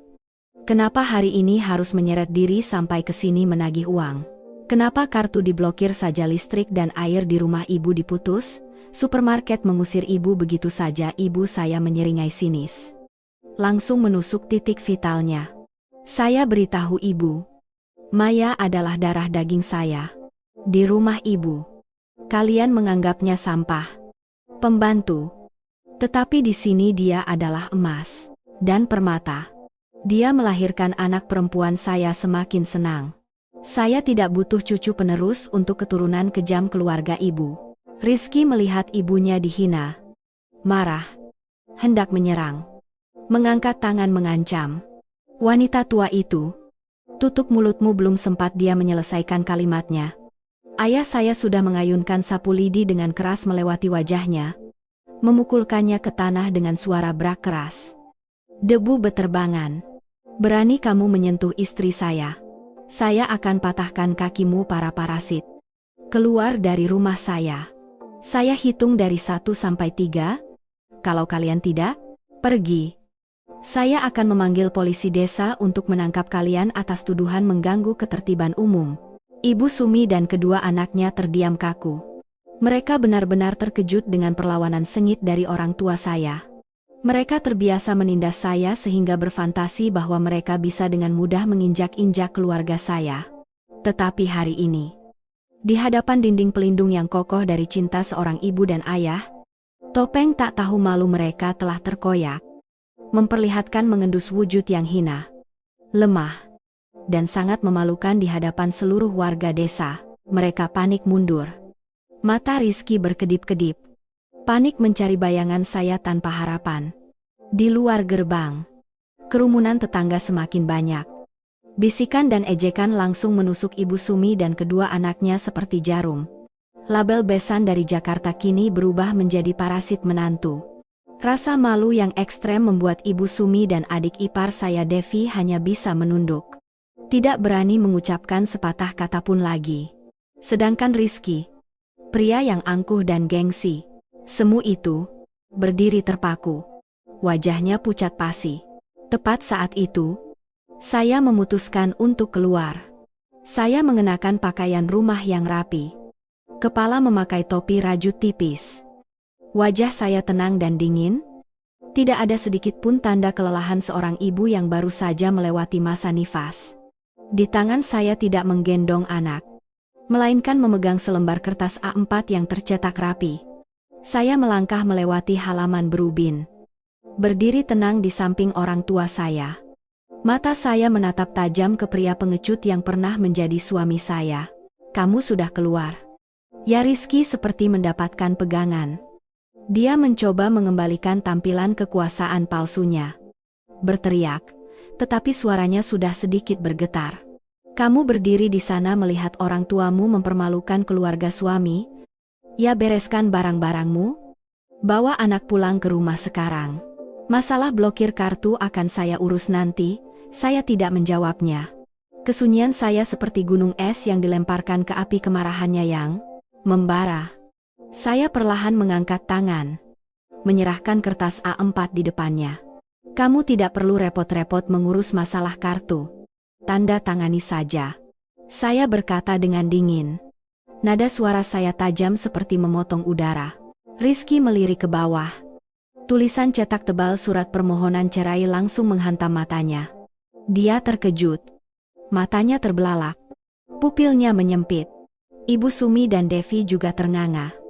Tidak percaya dengan apa yang baru saja mereka dengar. Mereka selalu yakin bahwa seorang wanita yang baru saja melahirkan, apalagi melahirkan anak perempuan, akan tenggelam dalam ketakutan ditinggalkan suami. Mereka tidak pernah memikirkan skenario bahwa saya akan menjadi orang yang proaktif menendang mereka keluar dari hidup saya. Kamu gila, Rizky terbata-bata. Kesombongan tadi menghilang, digantikan oleh ketakutan yang luar biasa mulai menyusup. Cerai? Hak apa kamu menuntut cerai? Kamu pikir setelah cerai kamu bisa membawa uang itu untuk pria lain? Saya tidak akan menandatangani. Tidak akan pernah saya menandatangani. Benar. Jangan tanda tangani. Ibu Sumi juga panik ikut-ikutan. Dia menyadari bahaya yang sebenarnya. Jika bercerai, sumber susu bulanan, perjalanan liburan, bintang 5, kartu kredit yang berkuasa akan lenyap selamanya. Kamu melahirkan anak perempuan. Kamu tidak menjalankan kewajibanmu. Kamu salah. Kamu harus menanggungnya. Keluarga ini tidak ada tradisi cerai. Saya tertawa. Tawa hambar dan sinis yang ekstrem. Saya menatap lurus ke mata Rizky. Dengan lantang menyatakan satu persatu agar semua tetangga bisa mendengar dengan jelas. Kamu menyesali saya atau kamu menyesali kartu kredit saya? Menyesali ATM otomatis yang bisa ditarik tanpa PIN ini? Dengar baik-baik. Surat ini sudah saya tanda tangani. Harta saya sebelum menikah. Uang yang saya cari sendiri. Saya simpan sendiri. Anak yang saya lahirkan, saya besarkan sendiri. Kamu tidak menandatangani juga tidak masalah. Saya akan mengajukan gugatan cerai secara sepihak ke pengadilan. Bukti kamu meninggalkan istri dan anak di rumah sakit. Bukti saya menafkahi seluruh keluarga kamu selama 3 tahun. Saya sudah meminta pengacara untuk menyiapkan semuanya. Rizky marah besar. Ketakutan harus menghadapi kemiskinan. Gambaran harus kembali dengan gaji 9 juta yang menyedihkan. Tanpa ada yang memasak, mencuci piring. Tanpa ada yang membayar tagihan listrik dan air membuatnya kehilangan kendali. Dia merenggut surat cerai dari tangan saya. Merobeknya menjadi serpihan-serpihan kecil yang beterbangan tertiup angin. Saya robek. Saya tidak akan menandatangani kamu istri saya. Kamu harus melayani keluarga ini sampai mati. Dia berteriak histeris. Tetapi suara yang keluar justru terdengar seperti gonggongan, putus asa seekor anjing yang kalah perang. Saya hanya acuh tak acuh melihat serpihan kertas yang bertebaran di kaki saya. Robek saja. Saya sudah mencetak 100 rangkap. Silakan bersiap-siap menerima panggilan pengadilan. Sekarang, keluar dari rumah saya sebelum ayah saya memanggil polisi. Ayah saya melangkah maju 1 langkah. Sapu lidi kembali diketuk keras ke tanah sebagai ancaman. Tetangga di sekitar mulai berteriak. Mengusir. Dasar parasit tidak tahu malu, pergi. Berdiri di sini hanya membuat malu. Di bawah tekanan rasa malu dan teriakan, Ibu Sumi dan kedua anaknya dengan lesu berbalik masuk ke taksi dalam keadaan sangat malu dan terhina. Mobil melaju meninggalkan desa yang damai. Meninggalkan di belakang sebuah hukuman mati untuk kehidupan mewah mereka. Hari kehancuran para parasit telah resmi dimulai. Tindakan Rizky merobek surat cerai dengan marah di halaman rumah saya hari itu hanyalah perlawanan sia-sia seekor lintah yang akan dilepaskan dari genangan darah. Dia pikir dengan merobek surat itu saya akan mundur, akan takut menghadapi keributan di pengadilan. Tetapi dia salah. Sore itu juga, saya mengangkat telepon. Menelepon Nia, teman pengacara saya yang cerdik. Langsung mengirimkan seluruh berkas, bukti, serta surat gugatan cerai sepihak ke pengadilan agama tempat dia tinggal. Ketika menerima surat panggilan dari pengadilan, Rizky tahu dia tidak bisa lagi menghindar. Sifat pengecut dari seseorang yang terbiasa bertindak semaunya mulai terungkap. Tidak bisa memeras uang. Tidak bisa memaksa saya kembali melayani. Dia beralih ke fitnah. Dia memutuskan untuk menggunakan media sosial sebagai senjata. Berharap menggunakan tekanan opini publik untuk memaksa saya menyerah. Suatu malam, ponsel saya terus berdering. Teman-teman, mitra bisnis saling mengirim tautan sebuah postingan panjang lebar di Facebook Rizky. Dia berperan sebagai pria malang. Seorang suami setia yang ditinggalkan oleh istrinya yang kaya karena berganti teman dan pasangan. Dalam postingan itu, dia merangkai cerita yang sangat menjijikkan. Bahwa dia telah menanggung istri yang temperamental. Memaki-maki ibu mertua. Bahwa saya sombong karena menghasilkan sedikit uang sehingga meremehkan keluarga suami. Dengan kejam membawa kabur putri yang baru lahir dan merah pulang dengan selingkuhan. Dia juga menyertakan foto punggung ibunya yang sedang menyeka air mata. Dengan caption yang berbau kemunafikan. Ibu tua sepanjang hidup berkorban untuk anak dan cucu. Kini dihina dan diusir dari rumah oleh menantu. Pria, meskipun miskin uang dan harta, tidak bisa begitu saja melihat ibunya diinjak-injak, tepat seperti dugaannya. Postingan itu segera menarik ribuan interaksi. Komunitas online yang mudah terpengaruh oleh penampilan menyedihkan mulai menyerang. Ratusan komentar memaki saya sebagai wanita tidak bermoral. Menantu durhaka. Menuntut untuk mencari identitas dan memboikot bisnis saya. Rizky sangat senang. Dia mengirim pesan kepada saya dengan nada provokatif. Kamu lihat kekuatan komunitas online sekarang, tarik gugatan cerai. Transfer uang ke rekening saya lalu bawa anak pulang meminta maaf kepada ibu. Kalau tidak, saya akan menghancurkan reputasimu. Tidak akan bisa berbisnis di daerah ini lagi. Saya melihat pesan itu dan tertawa terbahak-bahak. Tawa dingin dan kejam. Kamu suka bermain media. Ya kalau begitu, biar saya ajari. Kamu apa itu media kotor yang memakan tuan sendiri?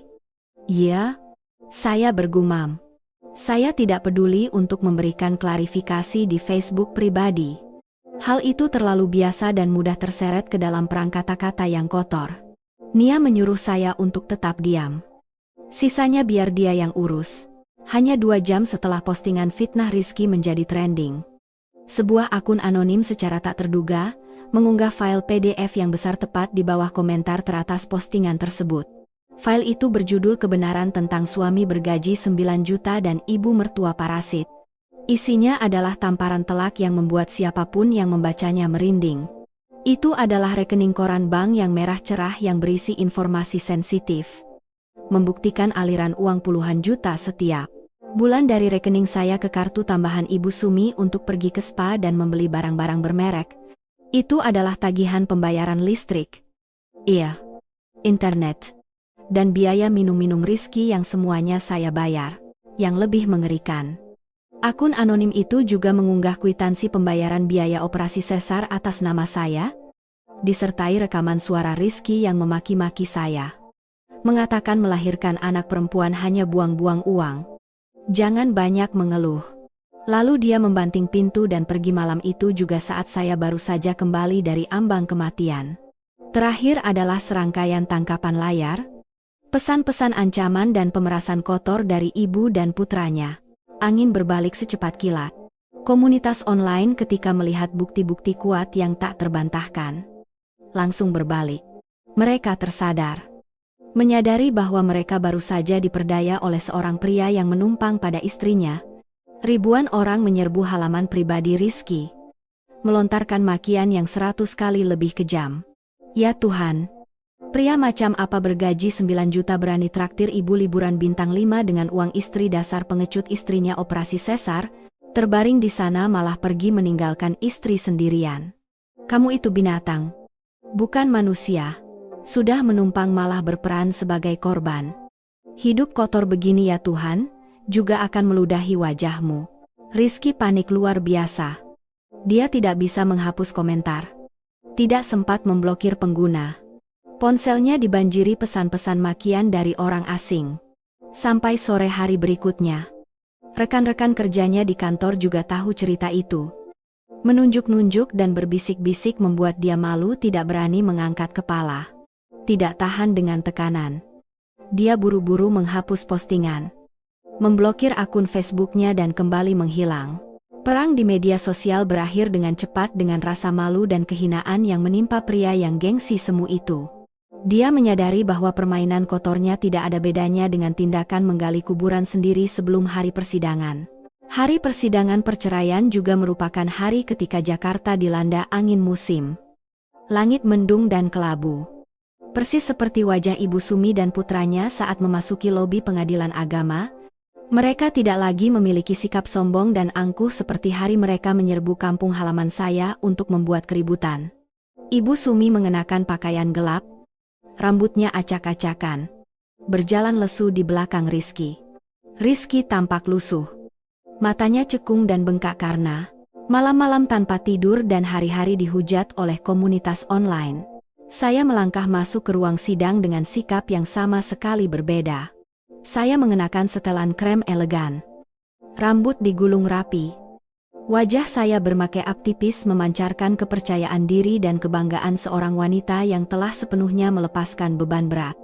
Nia berjalan di samping saya, menjepit berkas tebal yang mematikan. Ketika mata Rizky bertemu dengan saya, dia buru-buru membuang muka. Ekspresi hina dan takut terlihat jelas di setiap otot wajahnya. Sidang dimulai. Suasana sunyi dan hikmat. Dipecah oleh suara hakim yang berat tetapi tegas. Ketika ditanya tentang alasan perceraian, Rizky masih berusaha mati-matian menyelamatkan sedikit harga diri terakhirnya. Dia berdiri, mencengkeram erat pinggiran kandang terdakwa. Terbata-bata membela diri. Yang mulia hakim, istri saya setelah melahirkan mengalami depresi pasca persalinan. Kondisi mentalnya tidak stabil sehingga terus-menerus menuntut cerai. Saya masih mencintai dia dan putri saya. Saya memohon kepada Yang Mulia untuk memberi kami waktu untuk bersatu kembali. Selain itu, jika cerai, saya meminta hak asuh anak karena istri saya terlalu sibuk berbisnis, tidak punya waktu merawat anak. Nia segera berdiri, tersenyum sinis, menyampaikan bantahannya. Dia menyerahkan seluruh rangkaian bukti yang telah kami persiapkan dengan susah payah. Setiap halaman rekening koran keuangan, setiap tagihan rumah sakit, setiap rekaman suara ancaman, makian, dan umpatan Rizky dan ibunya diungkapkan secara telanjang di hadapan majelis hakim. Yang mulia hakim, klien saya sama sekali tidak depresi. Dia sepenuhnya sadar untuk menyadari bahwa dia sedang diperas dan mengalami kekerasan mental secara kejam, kata Nia dengan lantang.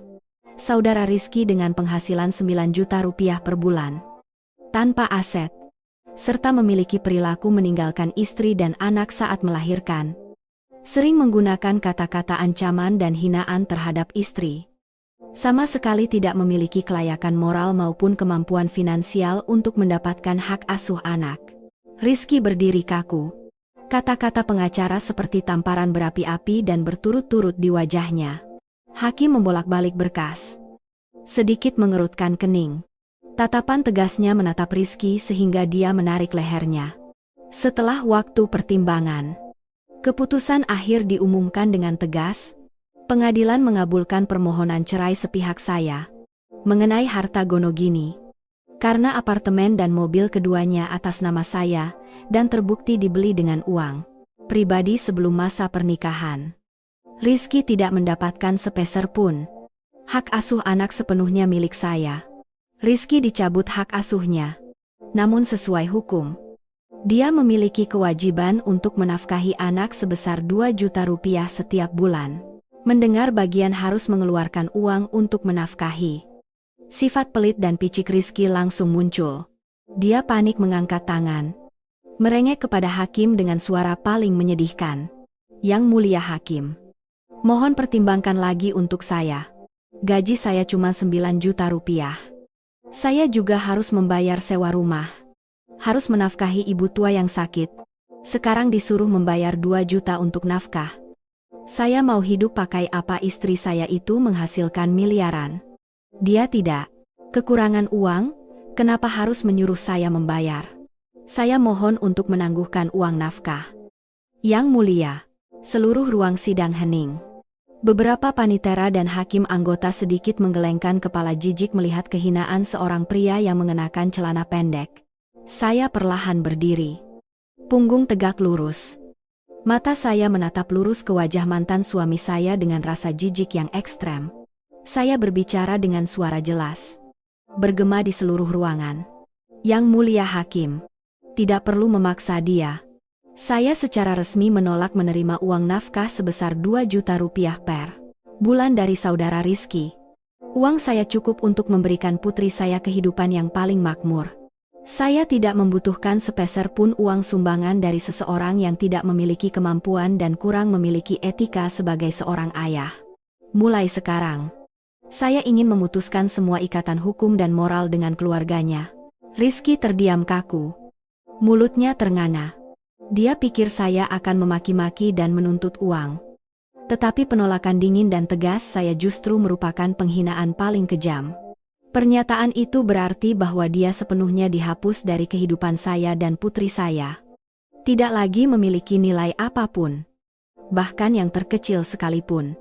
Memegang surat keputusan cerai di tangan. Saya melangkah keluar dari pengadilan dengan kepala tegak dan bangga. Meninggalkan di belakang saya Ibu Sumi dan putranya. Yang berdiri lunglai. Tanpa harta. Dan penuh ketakutan akan masa depan yang suram. Saya telah menang. Sebuah kemenangan tanpa belas kasihan. Terlepas dari belenggu yang bernama keluarga suami. Hidup saya seperti burung elang yang dilepaskan dari sangkar. Terbang melesat ke langit kebebasan. Tidak ada lagi malam-malam tanpa tidur untuk bekerja keras membayar utang kartu kredit ibu mertua. Tidak ada lagi kemarahan dan kesal yang tertahan karena sifat angkuh dan tidak masuk akal dari suami yang menumpang. Pikiran saya sepenuhnya jernih.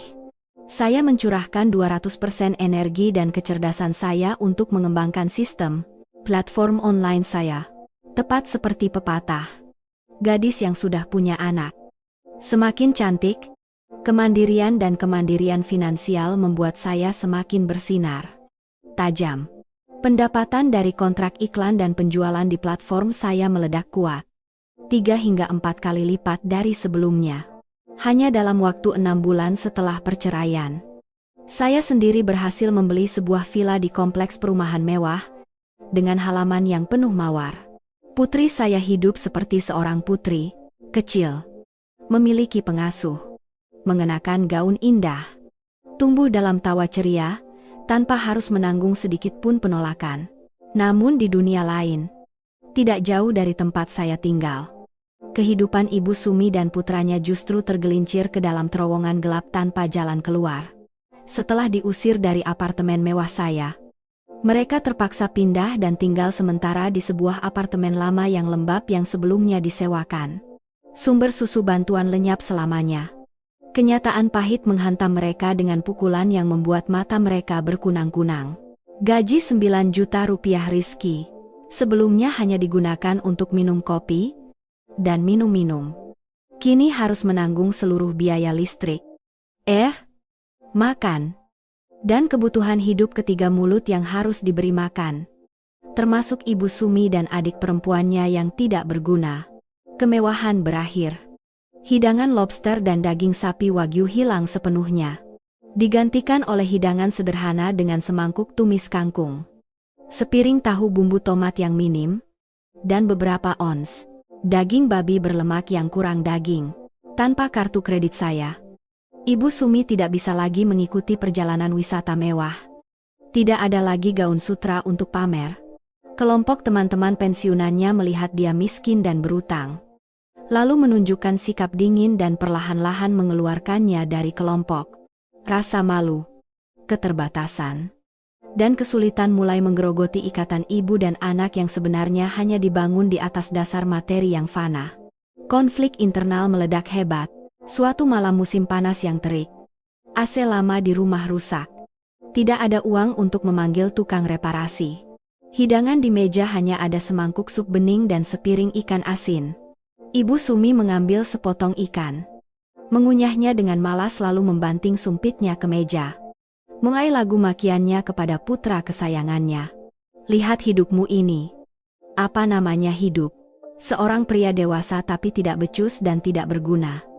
Membiarkan istrinya menginjak-injaknya lalu menendangnya ke jalan seperti anjing. Kalau dulu kamu pintar, tahu cara menjilatnya, mempertahankannya, ibu dan aku tidak akan menderita begini. Ini karena kamu bodoh tidak tahu cara mendidik istri.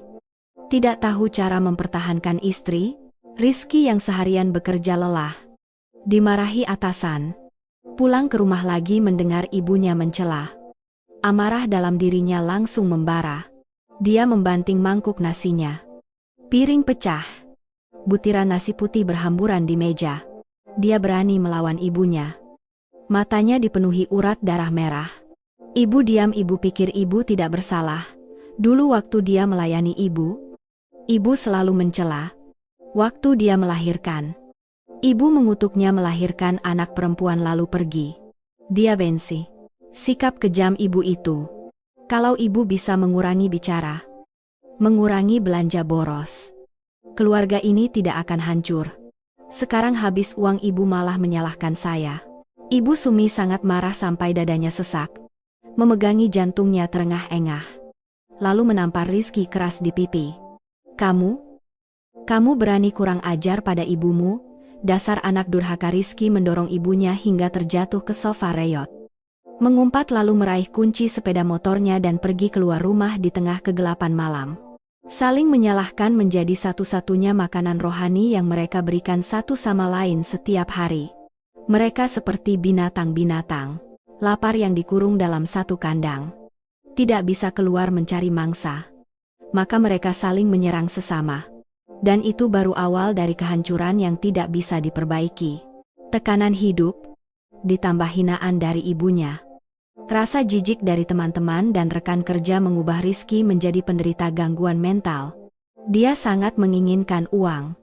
Dia ingin punya banyak uang dengan cepat untuk dihamburkan. Untuk membuktikan kepada saya dan seluruh dunia bahwa dia tidak butuh istri pun bisa menjadi orang kaya. Dalam kondisi terdesak dan berhalusinasi itu, Rizky dengan mudah terjebak dalam godaan di dunia maya. Dia terjerumus ke dunia perjudian, narkoba paling mematikan bagi orang-orang malas. Awalnya, mengikuti saran beberapa teman sosial media, Rizky mengunduh aplikasi judi online. Beberapa hari pertama, sistem membiarkan dia menang beberapa juta rupiah, memegang uang hasil taruhan yang setara dengan setengah gaji sebulan di tangan. Hanya dengan beberapa klik, mata Rizky bersinar. Dia berhalusinasi bahwa dia adalah dewa judi. Seorang jenius yang selalu menang. Dia mulai menginvestasikan seluruh gaji 9 juta rupiahnya ke meja judi online. Namun, hukum perjudian tidak pernah berubah. Menang bikin ketagihan, kalah bikin penasaran.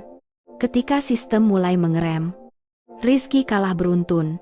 Hanya dalam satu malam, dia kehilangan semua uang di akunnya. Untuk mendapatkan uang untuk balas dendam, dia mulai meminjam uang dari rekan-rekan kerjanya. Masing-masing 1 atau 2 juta. Dengan alasan ibunya sakit dan dirawat di rumah sakit, kalah lagi. Dia mengunduh berbagai aplikasi pinjaman online berbunga tinggi. Meminjam sana-sini dengan bunga mencekik hingga ratusan persen per bulan. Gila judi membuat Rizky kehilangan akal sehat. Suatu siang, diam-diam pulang ke rumah. Melihat ibunya sedang tidur nyenyak, dia menggeledah lemari pakaian, memecahkan celengan babi, dan mencuri cincin emas 2 gram. Aset terakhir yang Ibu Sumi sembunyikan rapat-rapat di dasar lemari. Menjualnya untuk dipertaruhkan di judi online. Ketika semua uang itu hilang, lingkaran utang resmi mencekiknya. Hanya dalam beberapa bulan, total utang pokok dan bunga Rizky dari aplikasi pinjaman online ilegal dan pinjaman dari rentenir telah mencapai hampir 1 miliar rupiah. Ketika tidak mampu membayar, rentetan masalah dan kehinaan dimulai. Suatu pagi di kantor Rizky, seluruh departemen gaduh ketika telepon kantor terus berdering. Di ujung telepon adalah suara para preman bertato yang kasar, memaki-maki, mengancam direktur untuk memecat Rizky jika tidak. Mereka akan menyiram cat dan melempar pasta udang ke kantor pusat. Yang lebih mengerikan, di halaman fanpage perusahaan dan berbagai kelompok besar, gambar Rizky disunting dengan konten penipu profesional, pinjam uang tidak bayar, disertai foto makam dan foto-foto sensitif yang disebarkan di papan buletin. Manajemen perusahaan sangat marah. Segera, Rizky dipanggil ke Departemen SDM, menerima surat pemecatan permanen dan diusir dari gedung oleh satpam seperti seorang penjahat. Dia kehilangan semua harga dirinya, kehilangan bahkan gaji 9 juta rupiah yang sedikit untuk bertahan hidup. Namun tragedi terbesar adalah ketika para preman bertato membawa senjata tajam dan mendatangi langsung apartemen keluarga Rizky. Mereka menyiram cat merah ke pintu, merusak barang-barang, berteriak-teriak keras membuat seluruh kompleks apartemen gaduh. Ibu Sumi baru saat itu tahu bahwa putra kesayangannya telah mewariskan utang besar kepada keluarga. Dia berteriak-teriak menangis dan berguling-guling di lantai yang penuh pecahan kaca, memeluk kaki para preman, memohon dengan menyedihkan. Tetapi yang didapatkannya hanyalah tendangan dingin. Untuk menagih utang, para rentenir memaksa Rizky menandatangani surat penjualan murah satu-satunya apartemen yang mereka tempati. Pada hari penyerahan rumah, Ibu Sumi terkapar. Air mata bercucuran. Memaki-maki Rizky sebagai binatang, penghancur keluarga, tanpa uang, tanpa rumah. 2 ibu dan anak, 1 tua, lemah, dan sakit. 1 pengangguran dan kecanduan. Terpaksa berdua menyewa sebuah kamar kos yang lebarnya kurang dari 10 meter persegi. Beratap seng, panas menyengat. Terletak jauh di dalam permukiman kumuh yang berbau air selokan. Harga yang harus dibayar untuk sifat menumpang, gengsi, dan tidak tahu terima kasih telah menjerumuskan mereka ke dasar masyarakat. 3 tahun berlalu. Waktu adalah hakim yang paling adil. Ia menganugerahkan kemuliaan bagi mereka yang berusaha dan memberikan hukuman yang setimpal bagi mereka yang busuk. Untuk membayar bunga harian kepada rentenir dan membeli minuman keras untuk menghilangkan kesedihan. Rizky, yang dulunya seorang pegawai kantoran berkulit putih bersih, kini menjadi kurus kering. Terdampar di area pasar grosir Tanah Abang. Bekerja sebagai kuli panggul. Kedua tangannya yang dulu hanya tahu memegang pena dan menggulir ponsel untuk bermain game kini kapalan. Berdarah karena mengangkut kardus buah-buahan seberat puluhan kilo. Ibunya, Ibu Sumi, karena syok kehilangan rumah dan tinggal di kos yang lembab, mengalami stroke ringan. Terbaring merintih setiap hari. Tidak lagi memiliki sedikit pun kekuatan untuk menggurui atau menuntut perjalanan wisata mewah. Suatu sore di bulan Oktober, hujan deras turun terus-menerus di Jakarta. Angin dingin menusuk tulang menembus baju pelindung Rizky yang kompang-camping. Dia sedang telanjang dada. Mengencangkan otot punggungnya menggendong sekeranjang durian berduri yang sangat berat di bahunya. Berjalan terhuyung-huyung melewati genangan lumpur di depan lobi sebuah pusat perbelanjaan besar untuk mengantarkan barang ke toko serba ada. Bau keringat asam bercampur bau alkohol yang menyengat keluar dari tubuhnya yang kurus. Tepat saat itu, sebuah Mercedes berwarna hitam mengkilap dan mewah membelah air. Masuk ke area parkir VIP, suara mesinnya sangat halus. Lebih halus dari napas Rizky. Saat itu, pintu mobil terbuka. Seorang sopir membentangkan payung besar berwarna hitam, menutupi dengan hati-hati. Dari kursi belakang, seorang wanita cantik melangkah keluar. Itu adalah saya. Saya mengenakan gaun beludru hitam yang anggun, melingkarkan jaket wol abu-abu di bahu, mengenakan sepatu hak tinggi bermerek, memancarkan aura kekuatan dan keceriaan seorang pengusaha wanita sukses. Saya menggandeng tangan putri kecil saya yang melangkah riang. Anak itu mengenakan gaun putri berwarna merah muda berkilauan, memakai mahkota kecil. Tawa cerianya yang bahagia terdengar nyaring di tengah hujan. Ibu, nanti setelah beli mainan untukku, Ibu ajak aku makan es krim. Ya tentu. Putri Ibu, masuk saja nanti kedinginan. Saya tersenyum lembut membelai rambut anak saya. Ketika saya berbalik bersiap melangkah masuk ke lobi besar yang terang benderang. Mata saya tanpa sengaja menyapu ke arah area parkir truk. Dalam sekejap, mata saya bertemu dengan mata kuli panggul yang berdiri terpaku tidak jauh dari sana. Itu Rizky, dia berdiri di sana. Belepotan lumpur. Keranjang barang di bahunya sepertinya terlalu berat sehingga kakinya gemetar. Bibirnya bergerak-gerak tanpa suara. Dalam sekejap itu, di mata Rizky terkandung kepanikan, kesedihan, penyesalan, dan juga sedikit harapan tipis akan belas kasihan. Dia menatap putri yang pernah dia buang dan hina sebagai anak perempuan. Kini hidup seperti seorang putri di dunia yang tidak akan pernah bisa dia sentuh lagi. Namun, menanggapi tatapan putus asa Rizky itu, saya sama sekali tidak menunjukkan sedikit pun kebencian, kemarahan, atau kegembiraan. Saya hanya menatapnya dengan ketenangan dingin. Mata saya meliriknya dengan acuh tak acuh dan kosong. Persis seperti cara orang melihat sebutir debu yang tidak berbahaya yang jatuh di jalan. Tidak layak untuk dipedulikan. Saya memalingkan wajah, tersenyum menggandeng tangan putri saya. Dengan bangga melangkah masuk ke pusat perbelanjaan. Meninggalkan di belakang saya hujan dingin yang menusuk. Keranjang barang di bahu Rizky terjatuh ke tanah dengan keras. Pecah berantakan. Di tengah hujan deras yang memutih, pria jahat itu berlutut di lumpur. Dia memegangi wajahnya dan menangis tersedu-sedu. Tangisan keputusasaan yang ekstrem. Penyesalan yang terlambat. Bercampur dengan suara hujan deras.